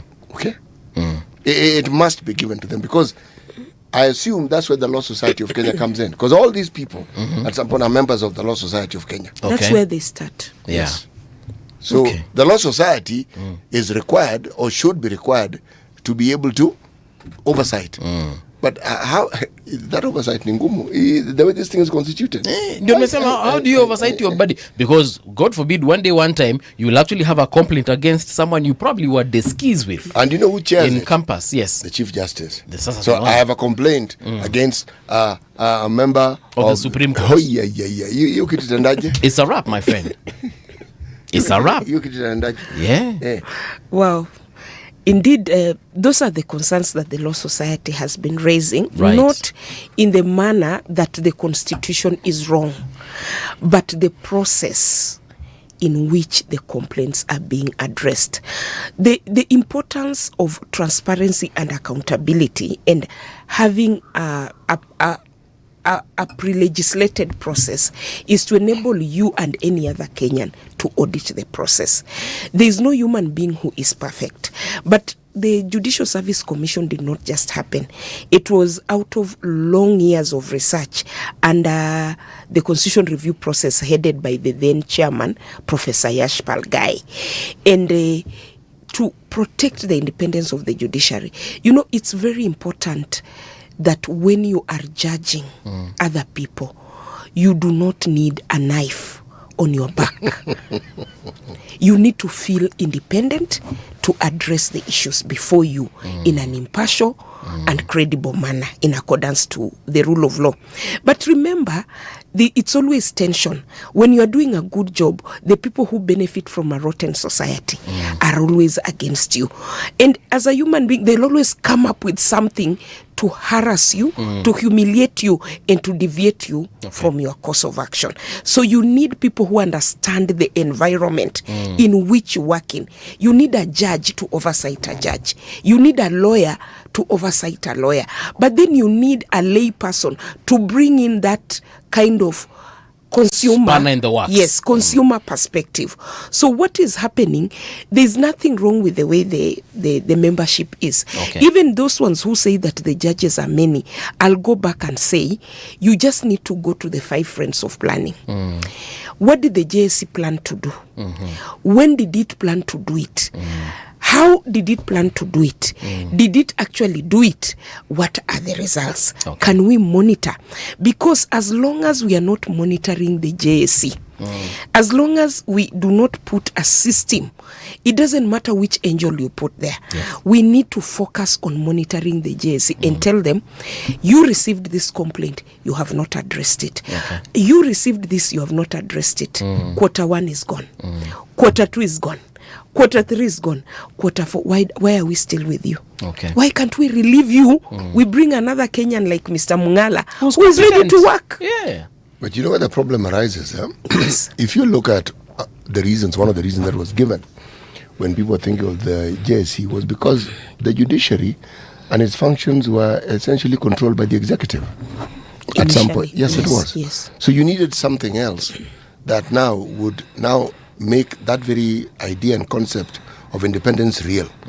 But the problem is, if you have too many people belong to the same club, inadvertently you may be creating a dictatorship without realizing it. You know why? Because they're of the same mind, they have the same training. Now, but why I argued that perhaps an opportunity needs to be given to them is this. It's in the opportunity that you will see where the gaps are. Yes. Because when they are allowed now to do what they're supposed to do, for instance, the Judicial Service Commission comes up with a suggestion that they cannot be oversighted for whatever reason, or fault can't be found with their members. Those are signs of dictatorship beginning to creep in. A judge goes to court and says, this thing should not be investigated further. We are now caught in between do judges have the same rights as citizens? The answer is yes, they do. Can judges go to court on issues that relate to them? Yes, they can. So now, the question is, and the issues are going before their colleagues. See, now, there's a strong suggestion here of a conflict of interest. Very strong. Yes. Okay? Because maybe one of those colleagues that my matter has been taken to owes me a favor. Yes. For all you know, you've traded favors. Exactly. Okay, so again, but these are good discussions because it tells you that the judicial system in Kenya and these independent bodies are actually working. That we are having the debate and that we are talking of boycotting, it tells you it is working and that there's vigilance and something is being done. Yeah. Rot isn't being allowed to take root and to infect the whole tree. No. Okay. At the point where it is noted, it's actually being cut off so that the rest of that particular tree is saved. Yeah. Yes. Speaking of which, you wanted to refer to something? No. You could just go with your question, but I just wanted to follow up on what Sit is saying, that he agrees that they need to manage themselves, but there's a form of dictatorship which is creeping in, which I agree with, because then when you are becoming a judge in your own cause, and obviously when we are making the constitution, it was looked at like the JSC will be a panacea. It is a perfect process. But as we develop it, and the beauty is this, that this very constitution has given us an opportunity under Article 159 to develop our own traditional jurisprudence. So using such profiles as we are here, we can start to develop a new jurisprudence on how best to deal with judges' cases when they are aggrieved, rather than just going, maybe we need a special tribunal. If you remember, City, when we were making the constitution, we had a special tribunal to deal with issues against people who had challenges with the committee, the work of the WACO draft, the work of the guide draft. It was not going in the normal courts, because then this constitution was the one coming to vet them. So probably we need a special tribunal to listen to judges and magistrates when they have issues against JSC. Now, tribunal, yes, will be constituted by who? Like, who will be there? Other lawyers, other judges, yes, or people who are not related to the profession? If you remember the TJRC, remember we had some external judges. That is a situation we can work within the Judicial Service Commission. We do not have a constitutional requirement. Yes. Remember, the Judicial Service Commission Act is an open book for the JSC to come up with means of administering complaints. Okay. So that can be one of the chapters of administering complaints. Not to tell these judges, you cannot go to the normal court, but just like the Law Society Act says, before you go to court, come first of all to the advocates tribunal or go to mediation. You see, this can be a preliminary sieving stage. Instead of us kind of, in my view, we are making a mediocrity of the judicial process, because then we are competing with Kenyans. You know, if we had what you're talking about, yes, maybe in other jurisdictions we hear of juries, yes, or grand jury, yes, where we can just have your peers, yes, who are not necessarily in your profession, yes, coming to listen to your case, yes, and then them making that judgment whether you are innocent, yes, or not guilty, yes, or rather guilty, yes, guilty, not guilty, yeah, that yes, one. yes. So you're guilty or not guilty. Yes. I think that is something that I'm actually open to. Yeah, they can be drawn from the public. They could be doctors, farmers. Yes, but you see, there was a check and balance in this system where you look at something and you know that there's a need to change it. But unfortunately, the powers that we gave Parliament more or less checkmated that process. We had the Commission on the Implementation of the Constitution, which was given a 5-year term, which in my opinion is ridiculous. That commission should have been given 15 years. Yes. What do you do with 5 years of trying to understand how the Constitution works? Nothing. You've barely begun to understand. You see, now we're beginning to understand. True. You have a Judicial Service Commission. We've given it time to operate, and we're beginning to see how people respond, and we know. We're seeing the gaps, we're seeing the cracks. Yes, you're seeing what needs to be changed. That's what the commission was supposed to advise on. Now, and even that commission was not just full of lawyers. Okay? Now, once you have something of that sort removed by a parliament, then the oversight that you're speaking of is removed. It's them And the manner in which they do their things that come to the fore. And we know how that goes, don't we? We do know. Yes. We have seen how it has gone. Yes. Speaking of which, Yes. kumekuwa na they're called what? The High Court issued interim conservatory orders stopping LSK from disrupting court proceedings as legal battles and negotiations continue. Yes. Has that been followed? Actually, the High Court didn't issue interim orders. What did they issue? What are interim orders? What are conservatory orders? Yes. So conservatory orders are orders which are given generally in constitutional petitions to conserve constitutional integrity. Like you are saying, somebody is breaching my constitutional right by forcing me or trespassing. Let's say trespassing into Karura Forest. Yes. We are entitled to a healthy environment. So you say, it is important to do whatever needs to be done. But can we conserve the constitutional integrity under Article 42 and 43 as we hear this matter? You protect the constitutional integrity. Interim orders are given generally when private citizens have challenges to also protect the status quo. You want to evict me from your house saying I've not paid rent. I am saying I have paid rent. So you protect my right to be in this house pending the accounts evaluation. So that one is mostly for private disputes.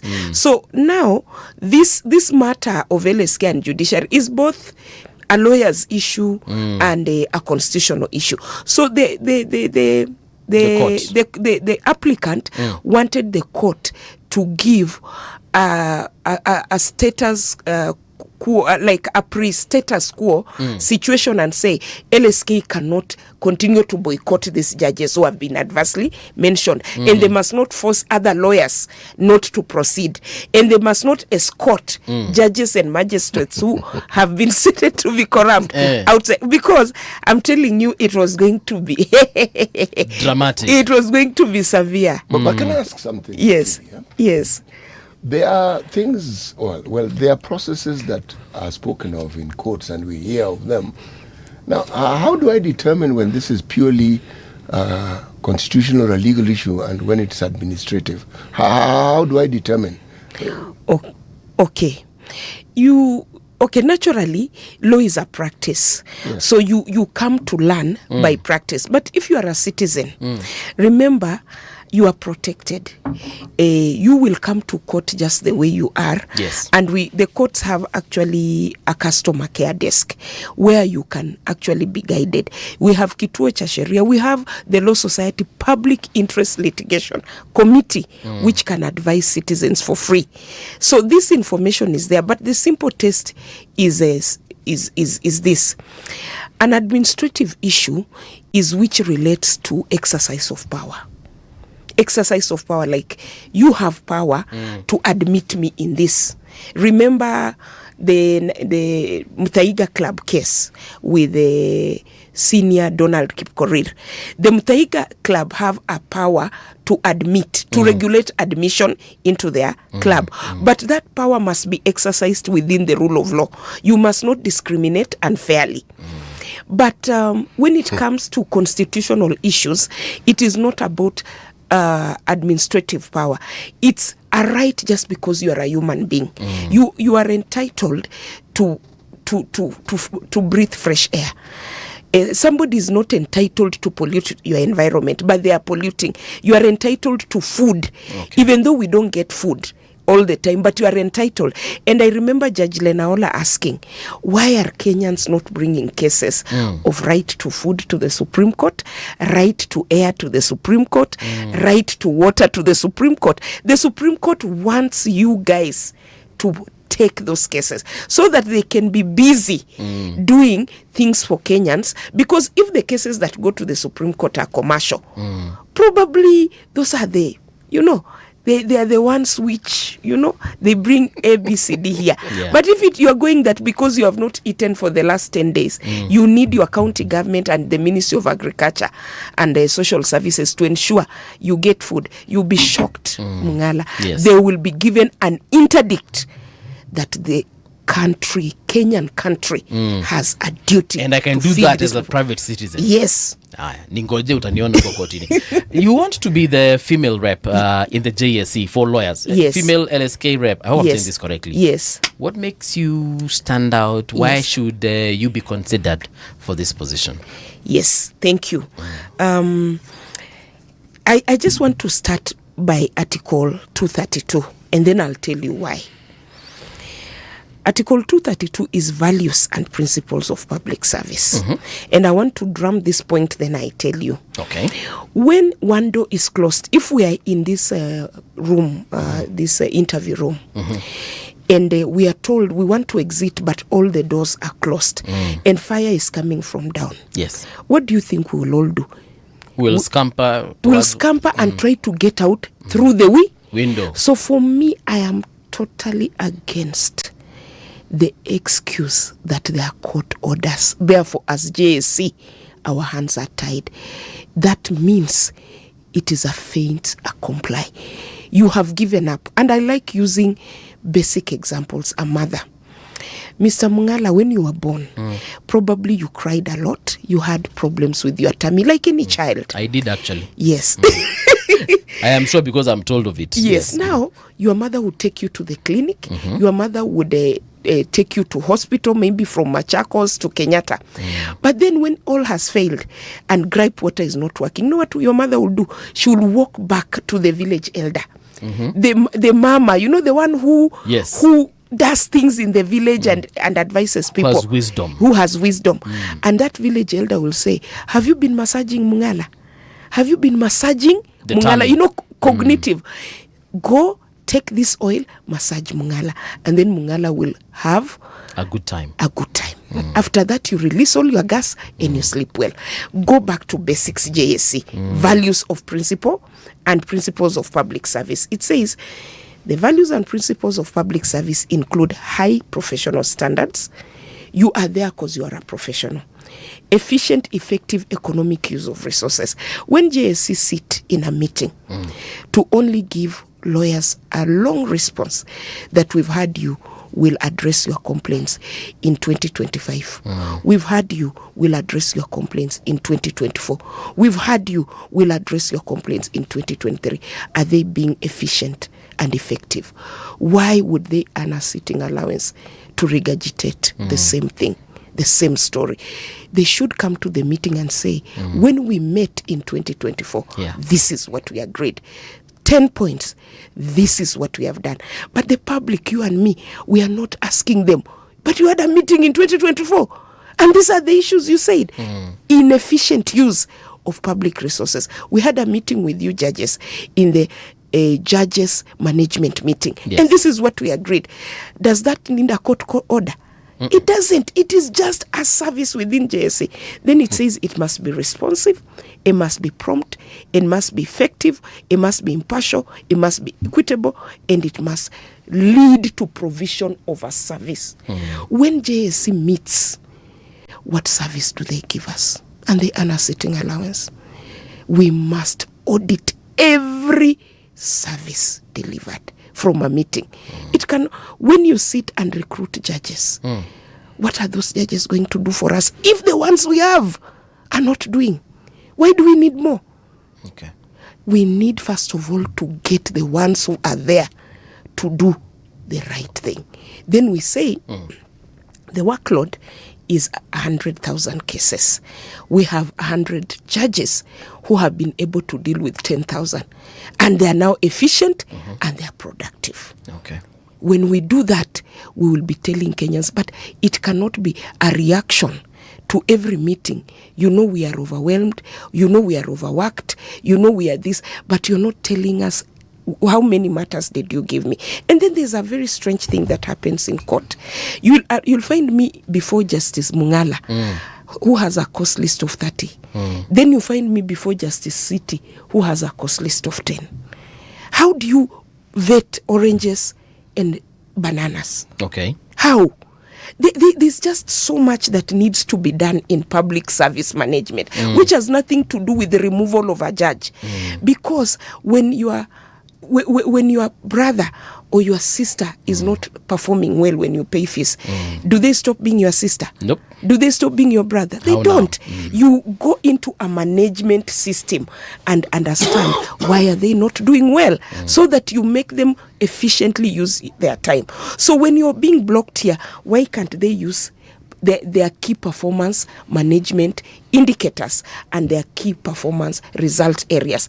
They give us very big reports in the Supreme Court Square. Yeah.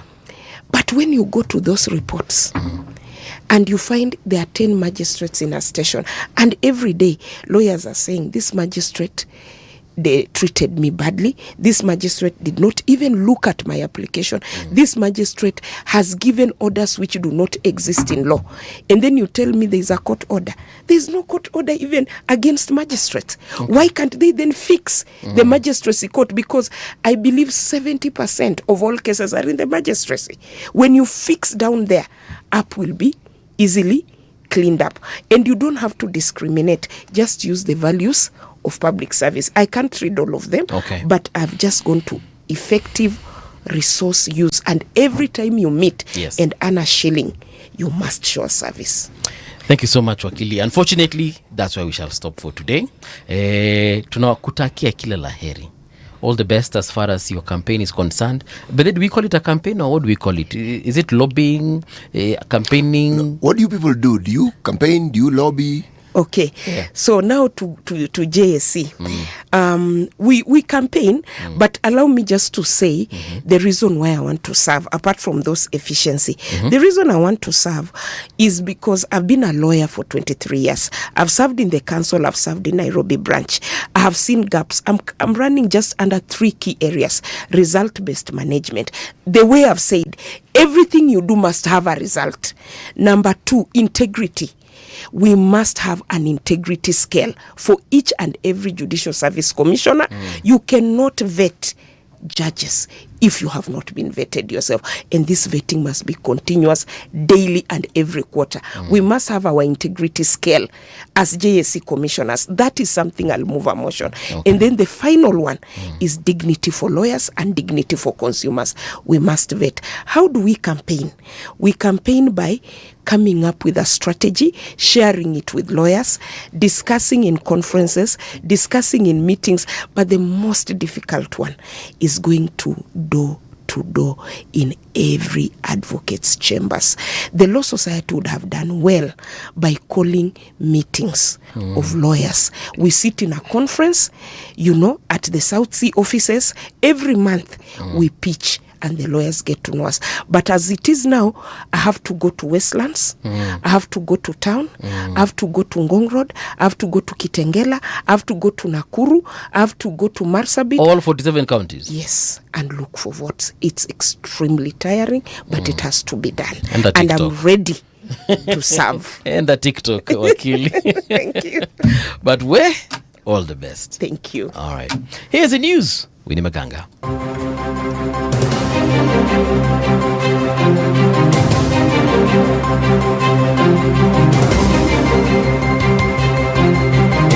This is the Radio Generation News. Good morning, I'm Winnie Maganga. Lands Principal Secretary Nixon Korir says funding shortages have slowed down key land reforms and left the State Department for Lands with unpaid legal bills amounting to more than 12.5 billion Kenya shillings. Appearing before the National Assembly Public Accounts Committee, Korir said budget cuts in the 2024-2025 financial year forced contractors to suspend several projects. And therefore, these are projects that have been pending. We attribute the delay to budgetary constraint, Honorable Chair. We had actually, at some point, the Parliament allocated full amount that would have actually been able to complete these projects. But it was in the budget. The exchequer was not released, Honorable Chair. And before even we could continue, the supplementary came and swept away the entire budget. So while we had the budget on books, we never accessed the resources. We never even initiated the process. Supplementary came and removed 100%. But now we have actually, but because of that, the contractors, because of non-payments, the contractor had abandoned sites. Some of them, we tried pleading with them to get back to the site, and they could not agree. DCI detectives have arrested a college director in Eldoret over allegations of issuing fake academic certificates. The suspect, Philip Kipsoi Kieng, who runs a regional group college, was arrested after complaint from the Public Service Commission during a verification exercise. Investigators say the college allegedly falsely claimed to be affiliated with Moi University, leading a student to enroll for a diploma in business management. The diploma was later found to be fake, resulting in the victim losing their job.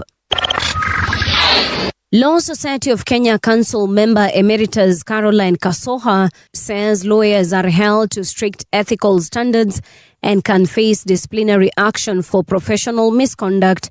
Speaking on Radio Generation today, Kasoha said complaints against advocates are fast handled through mediation by the Advocates Complaints Commission. She said unresolved cases are forwarded to the Advocates Disciplinary Tribunal for further action, adding that members of the public can file complaints against lawyers at a low cost. Now, the Law Society has two ways of dealing with errant lawyers. Number one, it has the Advocates Complaints Committee, which is run under our titular head, which is the Attorney General. I can see you're being surprised. That one is for mediation, preliminary. I might have erred, but I didn't intend, and I'm willing to correct. Yes. So that one gives me an opportunity to mediate. If I do not mediate and I do not redress, then this matter takes another life. It now transmits itself to a disciplinary issue where the Law Society has a disciplinary tribunal, and the chair of the disciplinary tribunal is somebody who is elected by lawyers together with the members, and the Attorney General sends a prosecutor. And to file a complaint at the Law Society of Kenya I can say it's almost free. It's 100 bucks. The European Union has praised Spain's response to a migrant crisis in Ceuta, a Spanish territory in North America. Spain's Interior Ministry says about 72,000 migrants crossed into Ceuta between July 30th and July 31st, with around 70,000 later returned to Morocco. The crisis has also resulted in deaths, with at least 75 people reported dead on the Spanish side of the border and 11 others in Morocco. And that's the truth on Radio Generation. Good morning. I'm Winnie Maganga. The views and opinions expressed on this program are those of the guests and do not necessarily reflect the views of Radio Generation. Radio Generation assumes no responsibility or liability for the interviewee's views. This is Radio Generation. In the beginning, there was morning radio. But now there is Radio Generation's The People's Breakfast, curious and bold, getting facts from the shadows. That's what it is. Now, as the city wakes and secrets stir, a bright new voice shines. The People's Breakfast, your morning, your voice, your journey. Good morning. Good morning, my neighbor. Welcome to the home of hard truths and bold insights, Radio Generation. A very good morning to you. Welcome back. It is 11 minutes past 9 o'clock. My name is Mungala Mbuvi. Kuna Wallace Katini amesema team CK siku zote. Congratulations CK for JSC. There's Kyoko Git. Kyoko, how are you doing? Let me see. Kuna comments hapa nafaa kuanzia mbali kidogo ama niko tu sawa. Wacha nisalimiane. Kuna Kyoko, kuna Wallace, kuna Legal Matters, kuna Pablo. This is public law, I'm assuming. Msema ukweli as well. Karibu sana msema ukweli. Alafu ni nani sijataja. I think nimetaja jina zote zenye zilikuwa zime contribute to that conversation. Thanks guys. I might not be able to read your comments at the moment, but I see you and I appreciate you. Now, in this hour, we are taking a different route, and the conversation here is with the president opening Village Doors Foundation. Conversation is around the diaspora and how the diaspora is transforming Kenya's healthcare. Frederick, I don't know how I'm going to say this name, and you will correct me because I might end up biting my tongue. Frederick, how do I pronounce your second name? Come on, my friend. You can give it a shot. I give it a shot? Yeah. Okay, Bombongi. There you go. Yeah? It wasn't hard. Mimi ningeuliza ningesema Bwana Ombongi. Well, hata hiyo itaweza. Hiyo inakubalika pia. Hata hiyo itakubalika. All right. So, Frederick, karibu tena sana. Oh, thank you. Kindly just let me understand, give us an overview of Opening Village Doors Foundation. Who are you? Yeah. What do you do? Yeah. So, as first and foremost, as you've said, my name is Frederick Wombongi. Yes. Born and raised here, grew up here, and moved to the U.S. I think in '99, and been there for that time. I'll say that Open Village Doors Foundation was really born out of really the fact that once you've been in the community for a long time, there is things that you look back and being able to look at what can we do differently, how can we be able to help support the individuals here at home, especially in education, in healthcare, and a number of components of it. So the Kenya, in terms of the healthcare itself, what I can offer is that I think this was almost probably maybe 3 years ago, that I think by that time I think the president had a official state visit to the U.S. Okay. And during that 2000 time, I think it was Biden was the president at the time. So I'm thinking because we came here last year, 25, that'll be 24 most likely. I think so, around May. Okay. That I think there was a state visit. So during that time, what ended up happening was the principal secretary, Ms. Rosemary Njogu, with Madam Irene Karari visited Minnesota. At the time, I think one of the things we were proposing at the time is being able to look at how can Kenyans in diaspora being able to really be of support in any way in terms of either knowledge and skill transfer or quite frankly in other options, investments and other kind of options. But more we were, the group that met with her was more focused on, especially in the component on healthcare. So that's how we were able to get some of the work started. But more so, I think Open Village Doors Foundation is really more, I'll say, more of a vehicle than anything else to be able to help support and then really that work, to be able to move that work forward, to be able to make sure that the Kenyans in diaspora and their friends, because the majority really we've lived in those countries for a long time. Yes, we've met a lot of good friends. We've started families there.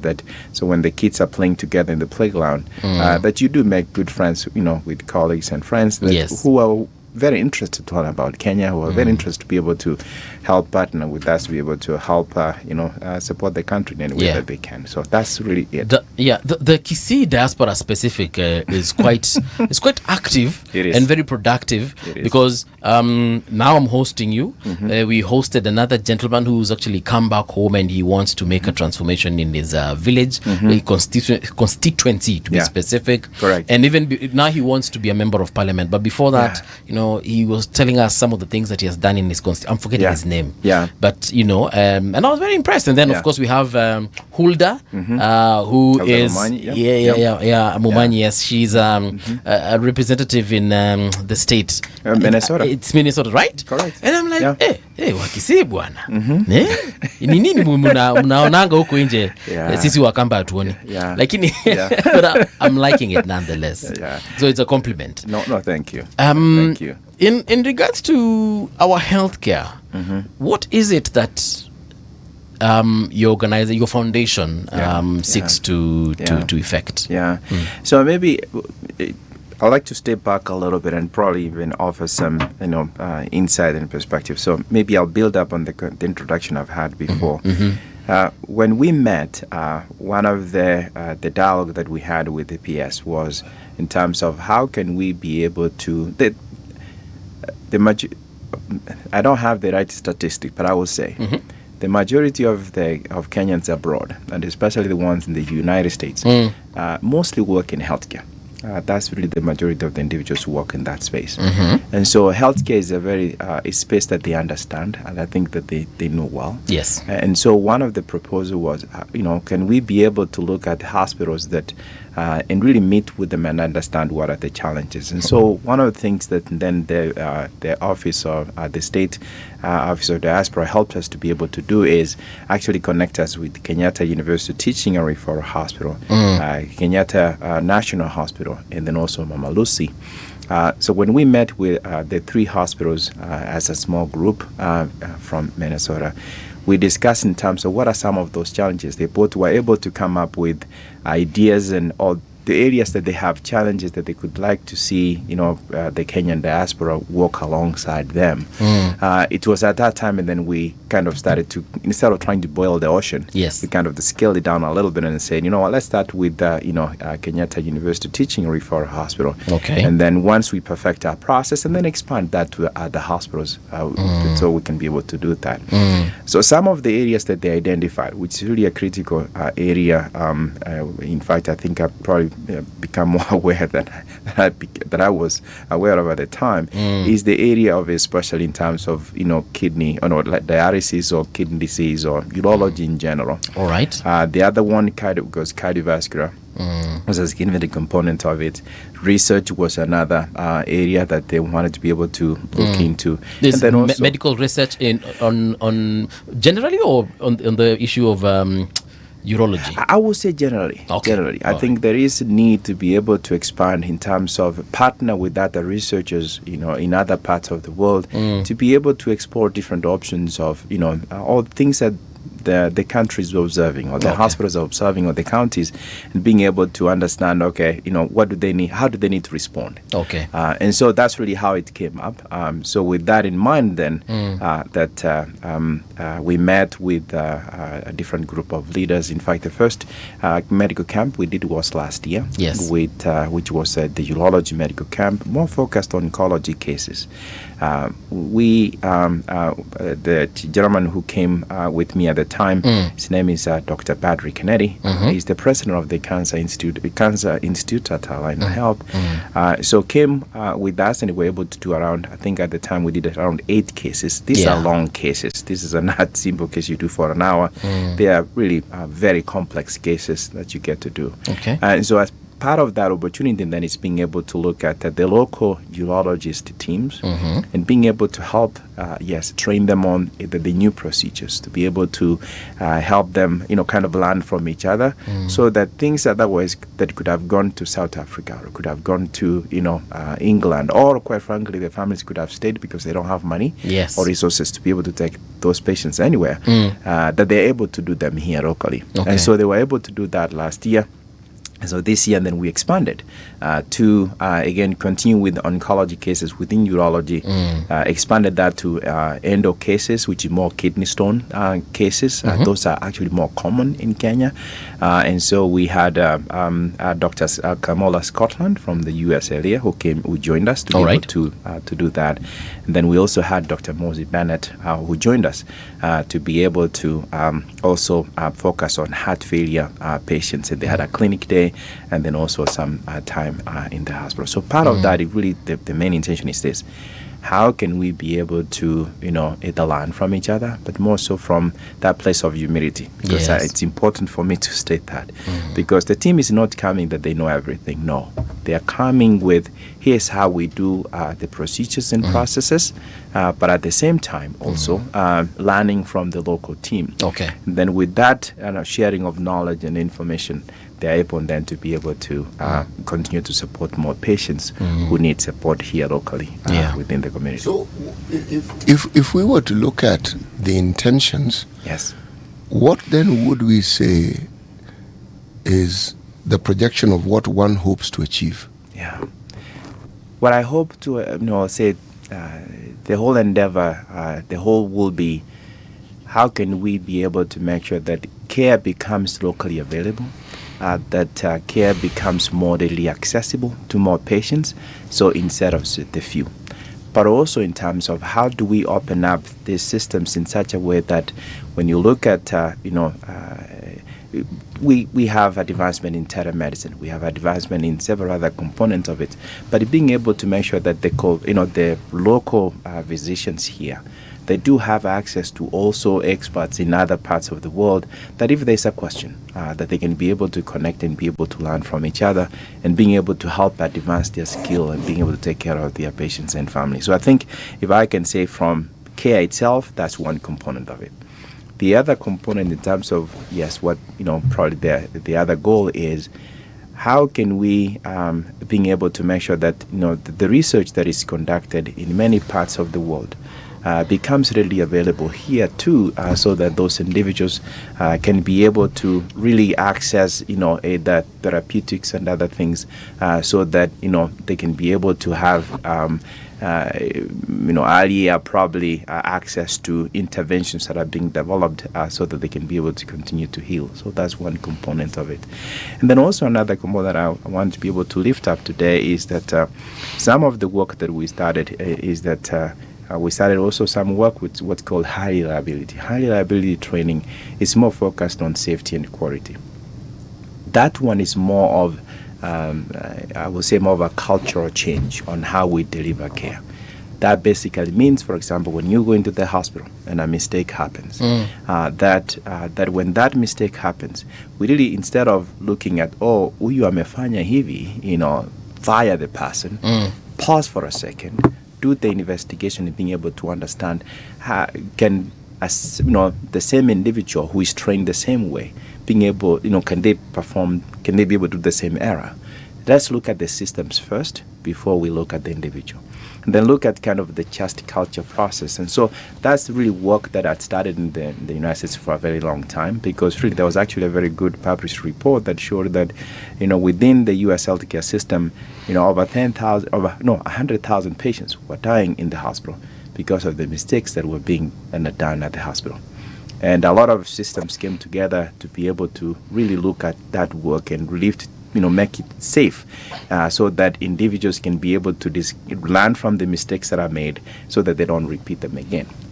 That is the same training, for example, Kutra is actually going through right now, to be able to really start kind of really looking at some of those opportunities and being able to see, how do we study problems, how do we change those problems, so that we can be able to make sure that we are creating systems that are safe for people to speak up when something happens, or when something is about to happen, so that we can be able to continue to change the healthcare system. So, in the country of Kenya, yes, which institutions would you partner with, or would you need to partner with in order to achieve this? Yeah. So I'll say, first of all, I'll say that the State Department, the Office of Diaspora is one of them, because really that's the link for us, Diaspora, to many of the areas within the government. That's the one component of it. The second one is the healthcare system, so the hospitals. I think, personally, I'm more, biased, more focused on, public hospitals that are more government-funded hospitals, because those are the ones that are less resourced. And they're the ones that actually see more people. Correct. And then lastly is also the Ministry of Health, in terms of then how do you bring all these parties together to be able to make sure that we continue to really advance this work forward, but at the same time being able to make sure that more people are served, and then a care that truly becomes local. That yes, this doesn't only stay at Kenyatta University Hospital, that it goes to TOTRH, it goes to MOTRH, it goes to all these other, kind of the level 6 hospitals first to start, and then go down to level 5, go to level 4, and eventually go to other areas. If I'm to go by example that yes, perhaps one has seen of healthcare provision that reaches the people it's intended to, is within the county government of Makueni, and now the county government of Murang'a. Okay? The county government of Makueni had people going from other counties to go and benchmark just to see how they were going about their business. I mention this because we say the health services in this country are devolved. Now, if there is a county that already has the structures within which one can work, and have shown that they are keen on ensuring that those structures are entrenched so that the service is provided, would they not also provide the sort of partnership that we are talking about?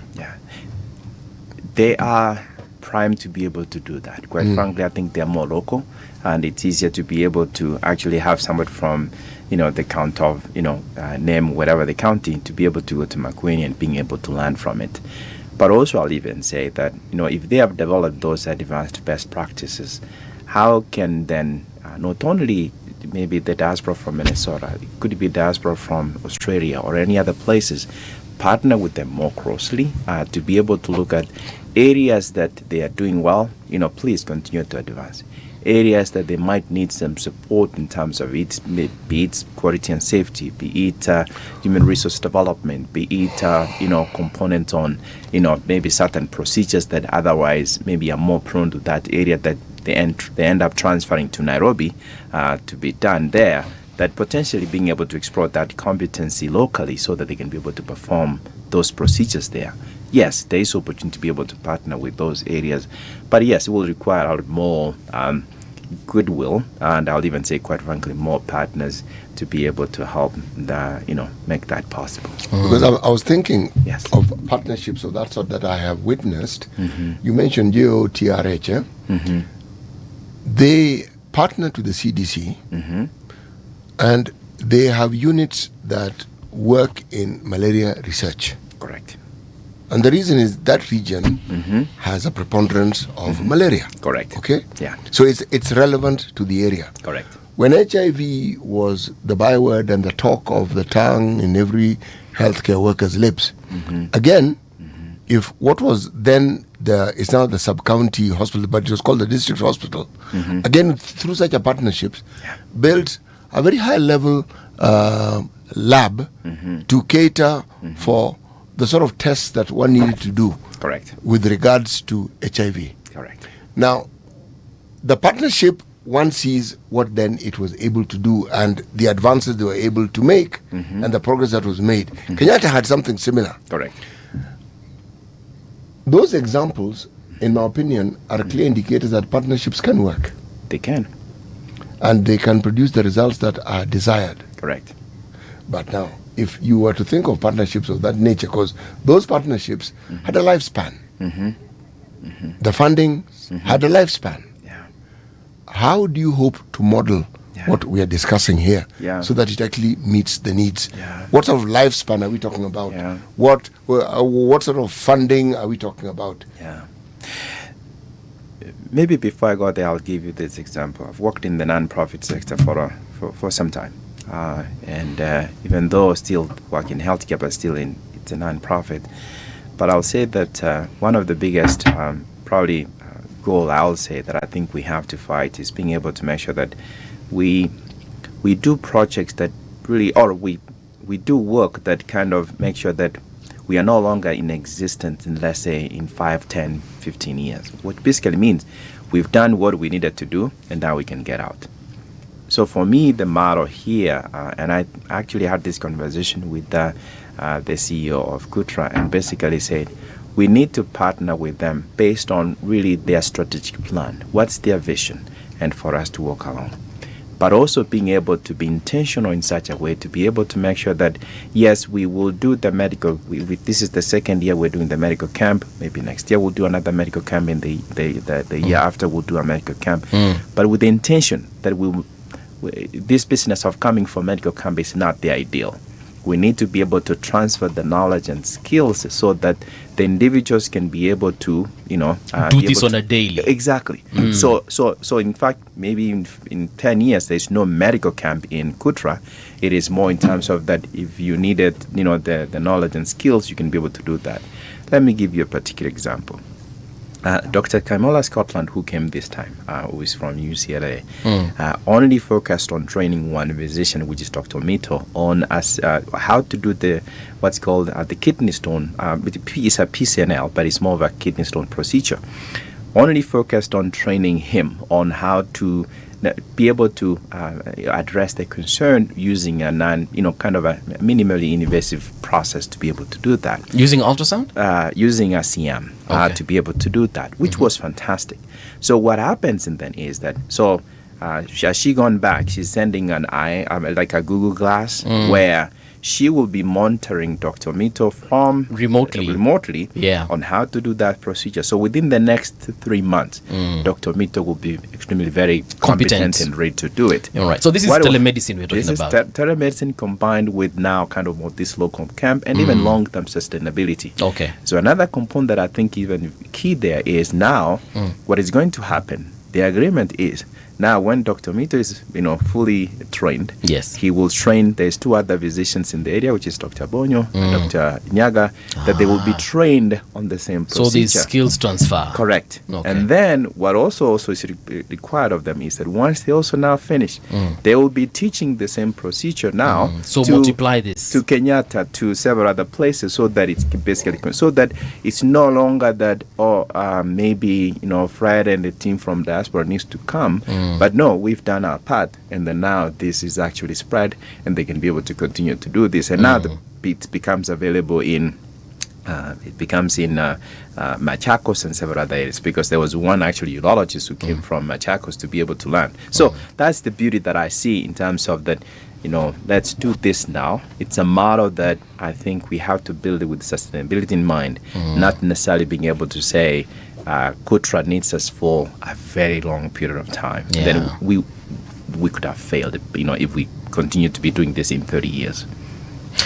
It's actually a beautiful thing, because not a lot of people think that way. They always want to look at sustainability from their perspective. How can we be here longer? Okay. Yeah, we have to get away from that. Yeah, for sure. We have to. For sure. Yeah. But you also, through your foundation, you've also assisted students get scholarships. Yes. Yeah. Yeah. Tell us about that. Happy to. So the other component of the work that we do is that this actually is more personal than anything else. Okay. So I remember I can go back to many years ago when I was in high school. At the time that my mom passed, and so she was, yes, my dad was working as a manual in people's farms and being able to raise some money, but it wasn't enough to be able to take care of 6 kids. So when my mom passed, the burden even became more significant. So what happened was I basically dropped out of high school. I think at Form 2. It took. This is sometimes the power of God and prayers, because there was a lady in church where I used to go, who I knew was married to one of the a principal who used to oversee one of the high schools. And so what I did basically, I went and talked to her, and she went and talked to her husband, and the husband basically said, sure, you can come and finish school without necessarily requiring school fees. So the Open Village Foundation, the scholarship component of it is, if you look at the Kenya education system, and it's as much as sometimes, and by the way, this is not criticism in any way, but when you look at when kids finish either the older system where they used to finish grade 8 or now grade 9, is the reality is that many kids drop out to continue to high school because they don't have money. And if you can imagine, especially once you finish high school, you can go into colleges, you can go to university, you can even be able to get into a variety of other options. So Open Village Doors Foundation actually seeks to answer that question in terms of how can we help kids to be able to finish high school. Kids who are doing extremely very well, but purely focus on high school. Help them to complete high school. And then by so means, if they finish, they can continue to university, can get student loans and be able to continue. Yes. If not, but at least they can be able to participate in, other avenues that will be open to them, because otherwise now they have already finished high school. We've supported around 85 students so far since we started. This is Open Village Foundation is older, but we started the scholarship 5 years ago. Okay. So far 85 is a good number. Yeah, 85 kids. Out of those kids, 10 of them have finished. Currently, this year we have 64 kids who are going through who are getting scholarships. This is minus the 85. Minus the 85. Wow. So we are going through the program, and the next year I think if you ask me, my dream will be at least get to 250. Every year. As more kids graduate, we can be able to do that.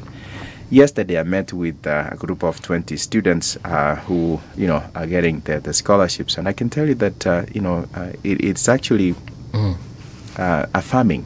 To be able to hear from the students themselves. These are kids who, up to the almost 2 weeks of reporting to school, that they didn't have an option, that they're able to report to school now. Yeah. And they are going to the school of their choice.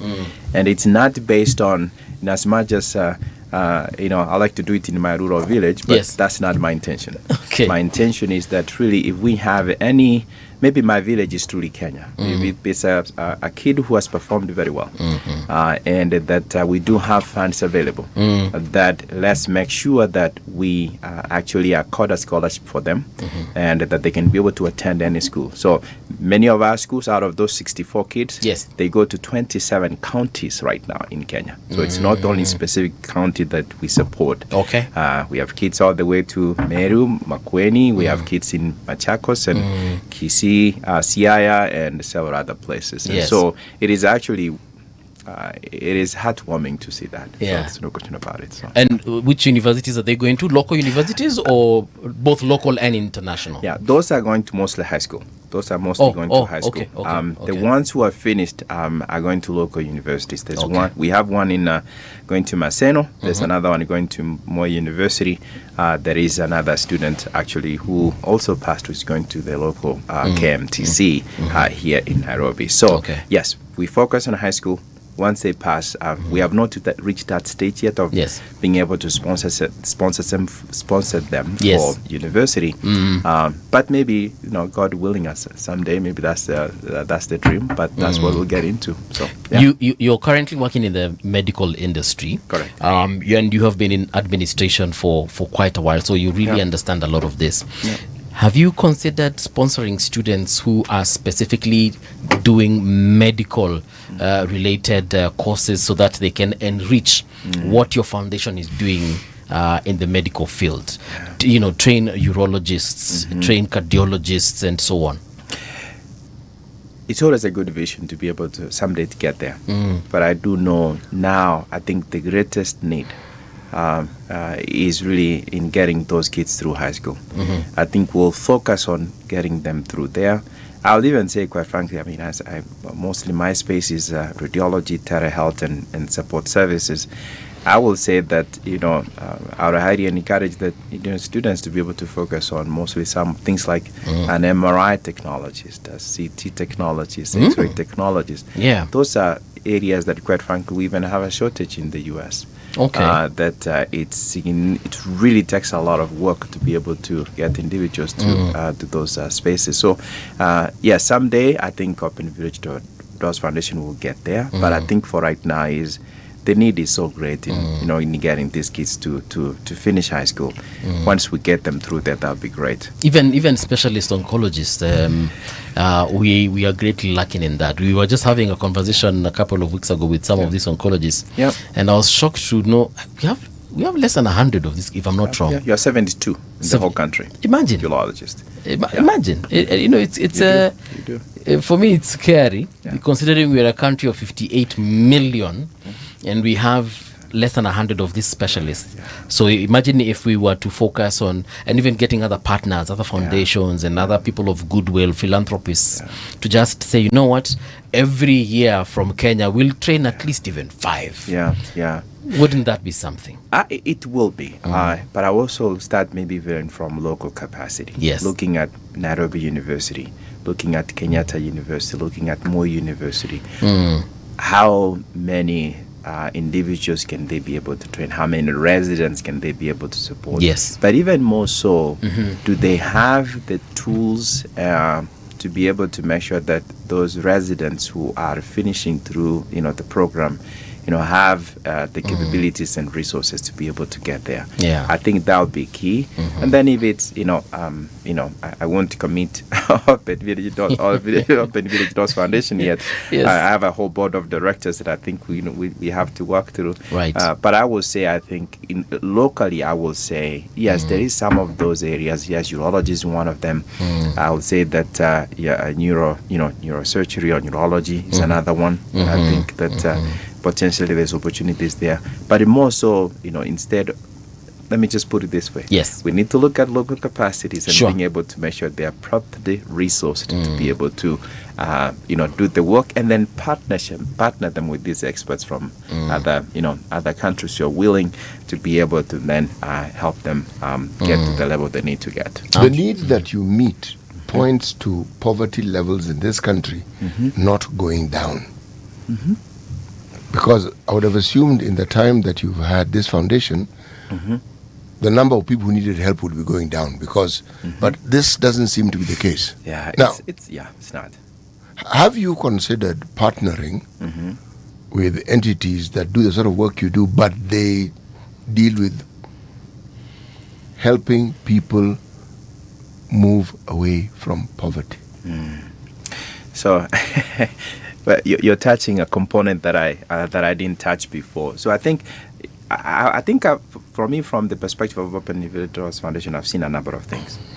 We are 17 years old now. I mean, we started with purely micro-lending. The goal was being able to, how do we give people money, basically to start a business or expand a business with the intention of creating employment so that we can lift people out of poverty. And at the time, quite frankly, when we were doing the micro-lending component of it, I was very intentional in terms of providing guidance to our board to be able to make sure that really the business of giving somebody $25 or maybe 5,000 shillings to be able to start a business won't get somebody out of poverty. For us, we were more intentional and basically said, well, how about we start potentially something like 100,000 or 50,000 so they can be able to start a good sized business. They can be able to help. So we did that for several years and then transitioned out of it, 5 years ago, as I said, to move into. And here's why. When we started the organization, for example, the credit availability in Kenya was not as the way it is now. In the sense that, for example, even M-Pesa wasn't as widespread as it is right now. Right now, you can actually go to your M-Pesa and kind of can be able to get even if Lisa, whatever it is, you can be able, not a lot of money, but credit is more available now than it was. So we kind of got out of that. Yes, our payment rate was, in terms of the payback rate, was really very good. It was in the 80%, in the 80s, kind of in the 80 percentile there, which was good. But I think we kind of shifted into where can we make greater impact, and I think the education component was more relevant for us, and so we kind of went that direction. But I would say that if I was to continue to look at where the challenge is that yes, it's education. It's readily available credit, but really with strong mentorship. Because sometimes I think somebody can, we make funds available when we don't have those strong mechanisms of follow-up and mentorship. Sometimes some of those don't do work very well. That's my experience. No, the experience is a good one because I'm thinking of the experiences that have been documented regarding care and treatment of patients who are HIV positive and the research into it. That component became necessary because it was seen. Correct. The member of the family who is a bread earner is unwell. Correct. And cannot work.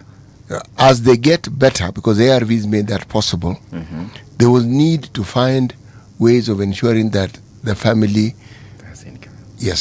doesn't sort of like evaporate into oblivion. Yeah.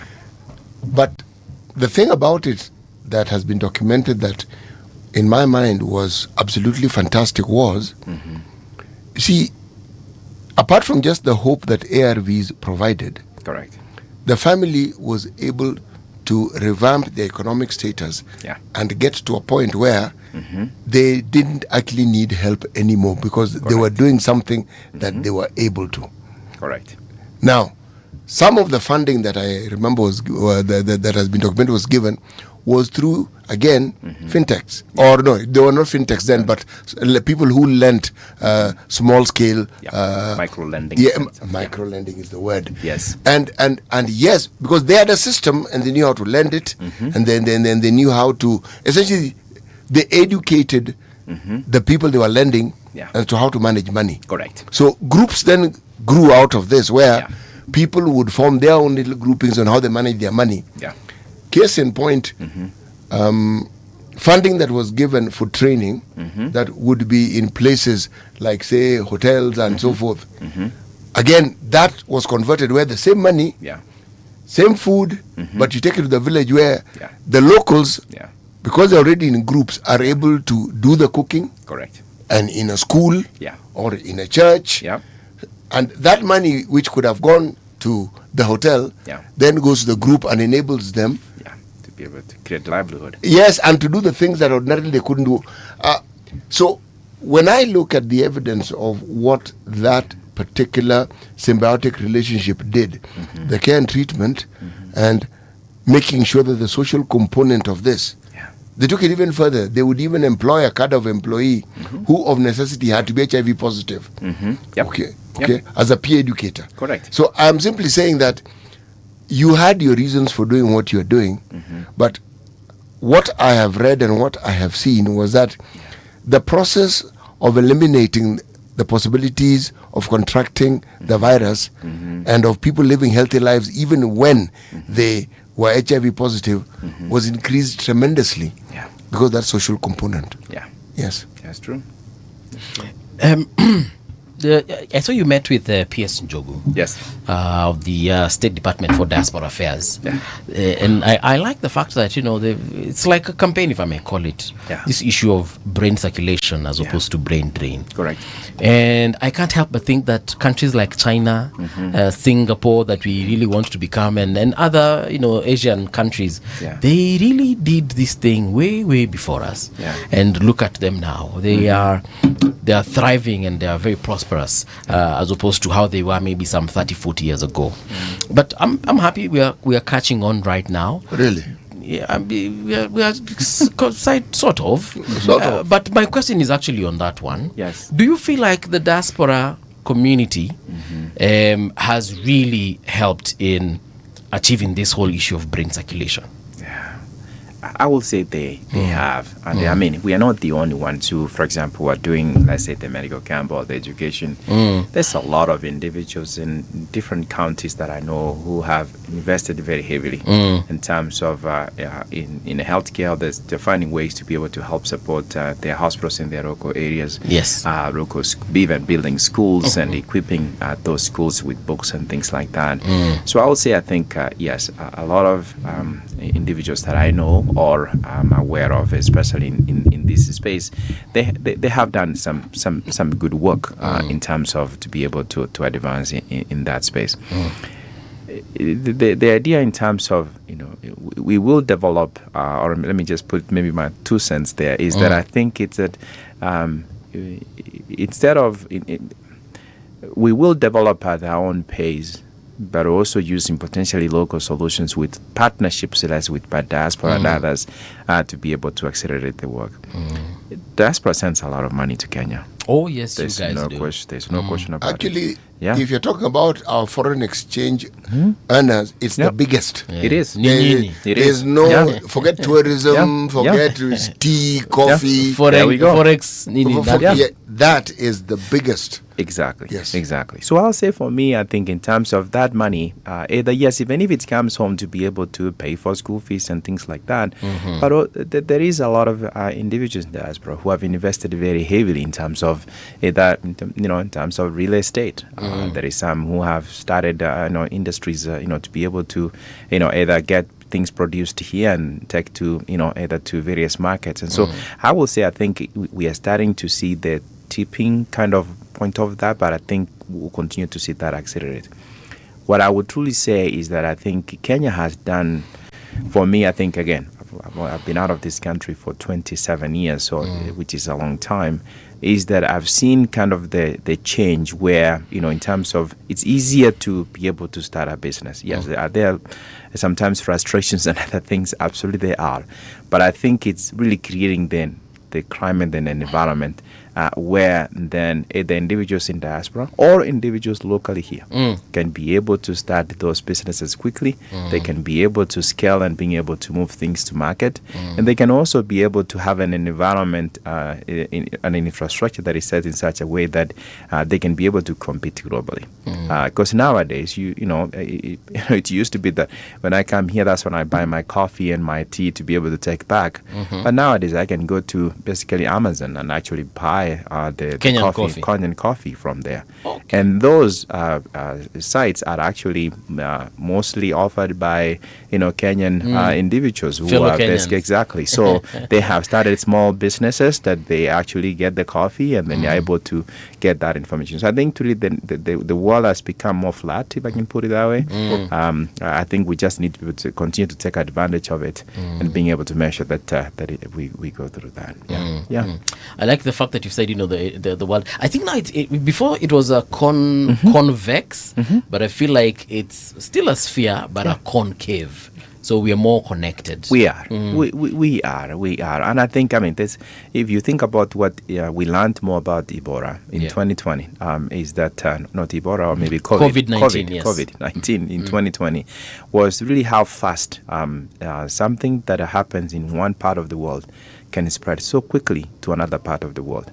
Almost within the same day or within a period of 24 hours. Yes. So I think we need to be able to use the same kind of mentality in terms of ideas we develop here. The market, sometimes you develop the products for or the services for, they don't necessarily have to be in Kenya.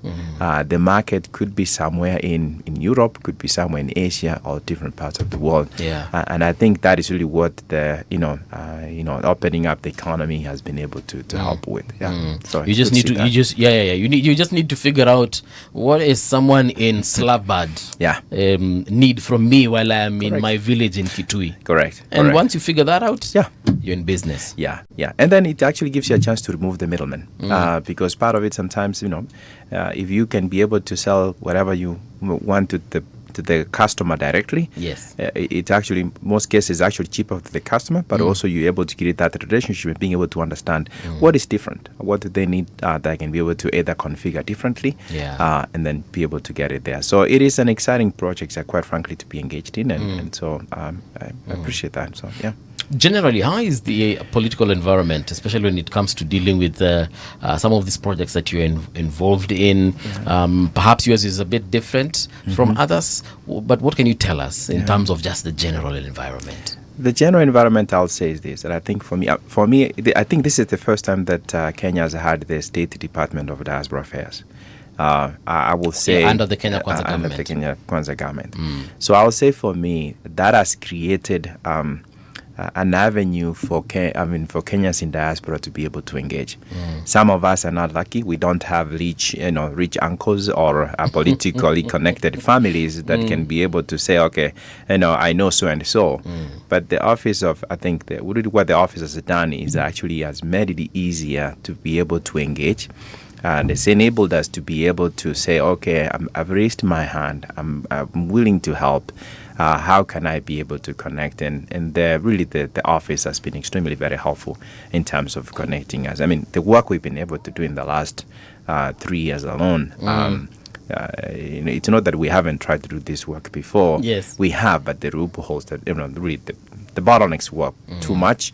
And so at least it's good to be able to have that system. So from a political system, by virtue of having that office in itself, it has helped significantly to be able to help us make sure that we can engage and participate as needed, and we can also pull back if we needed to.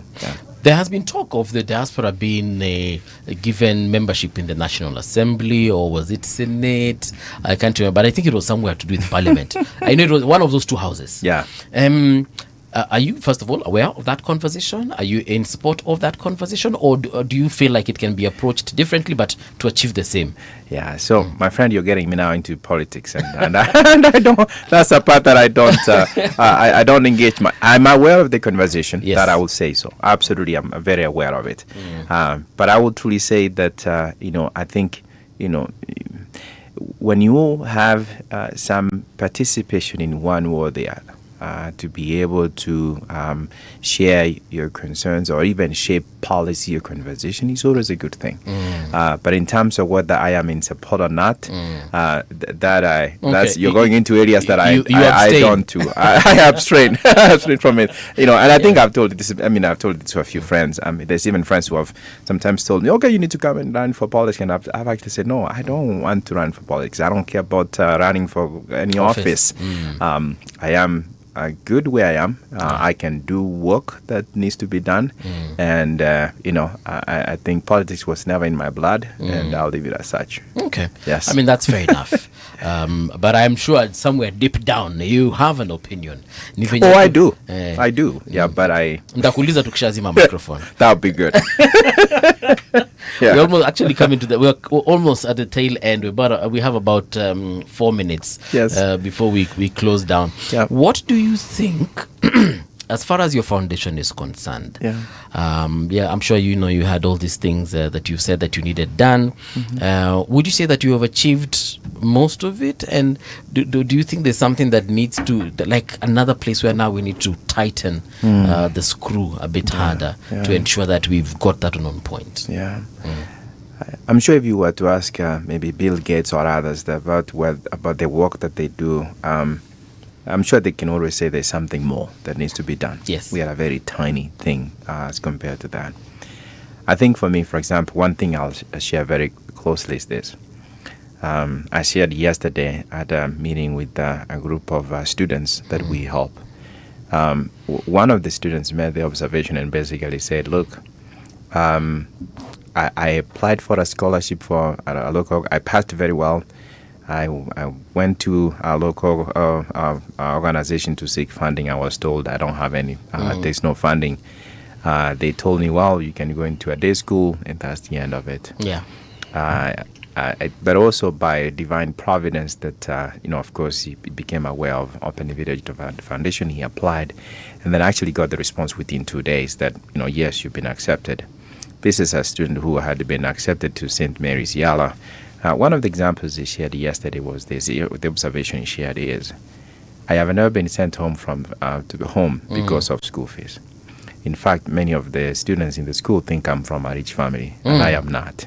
And he can tell you the whole story. Yes. For me, I think stories like that, so that's one of the stories, especially the education component of it, that I am proud of it. As long as we can continue to make those stories possible, I think, that is fantastic for me. That's enough. And then secondly is, last year when we came, maybe let me come to this year. This year, there was a patient, of course I can't say the name due to privacy and all those kind of components. There's a patient who had stayed at Kenyatta University Hospital since October of last year. Okay. October of last year. The procedure they needed was almost 3 procedures in one. And that it couldn't be done. And they had to consult widely. Basically, the patient was there in bed and basically waiting for their day. But due to the expertise that came in collaboration with the local talent, that they were able to perform the 3 basically surgical the surgical interventions for that patient. Yes. And that patient is well on his way yes, they're going to take a long time, for healing, but they will be able to recover. Okay. But the reality is, I think for me, when you look at those stories, is that how can we continue to make possible those kind of stories and being able to make sure that, yes, we continue to extend the knowledge, the skills, and people to be able to learn. So when I look at the work that we do, that's kind of what I see. Yes. Do I think that, I am a little bit of an impatient optimist, so we have a lot of work, a lot of work. Okay. I know we are just only a drop in the bucket, but we can make a difference for 1 or 2. That is sufficient in my world. All right. Yes. Thank you so much, Frederick. The audience also appreciates this particular conversation that we've had, and we wish you all the best going forward. in your endeavor. When are you going back to the States, or are you here Pretty permanently soon. now? Pretty soon. Okay, sawa sawa. So, Kipatana na Hilda huko umsalimie sana. Umwambie bado tunangojea arudi. Alisema atarudi bwana. Kwenye Amerika ni mbali aje. Well, she'll be back. She'll be back. No, thanks for having me. It's a pleasure. So Sure, thank you sure. so much. And God bless you for the amazing work that you're doing. God bless you too. So thank you. We do it in His glory. So Yes. thank you. Indeed, folks, we have come to the end. City, ambia Wakenya kwa heri bana hadi kesho. Kwa heri Wakenya. Haya, tupatane kesho asubuhi mapema at 6 a.m.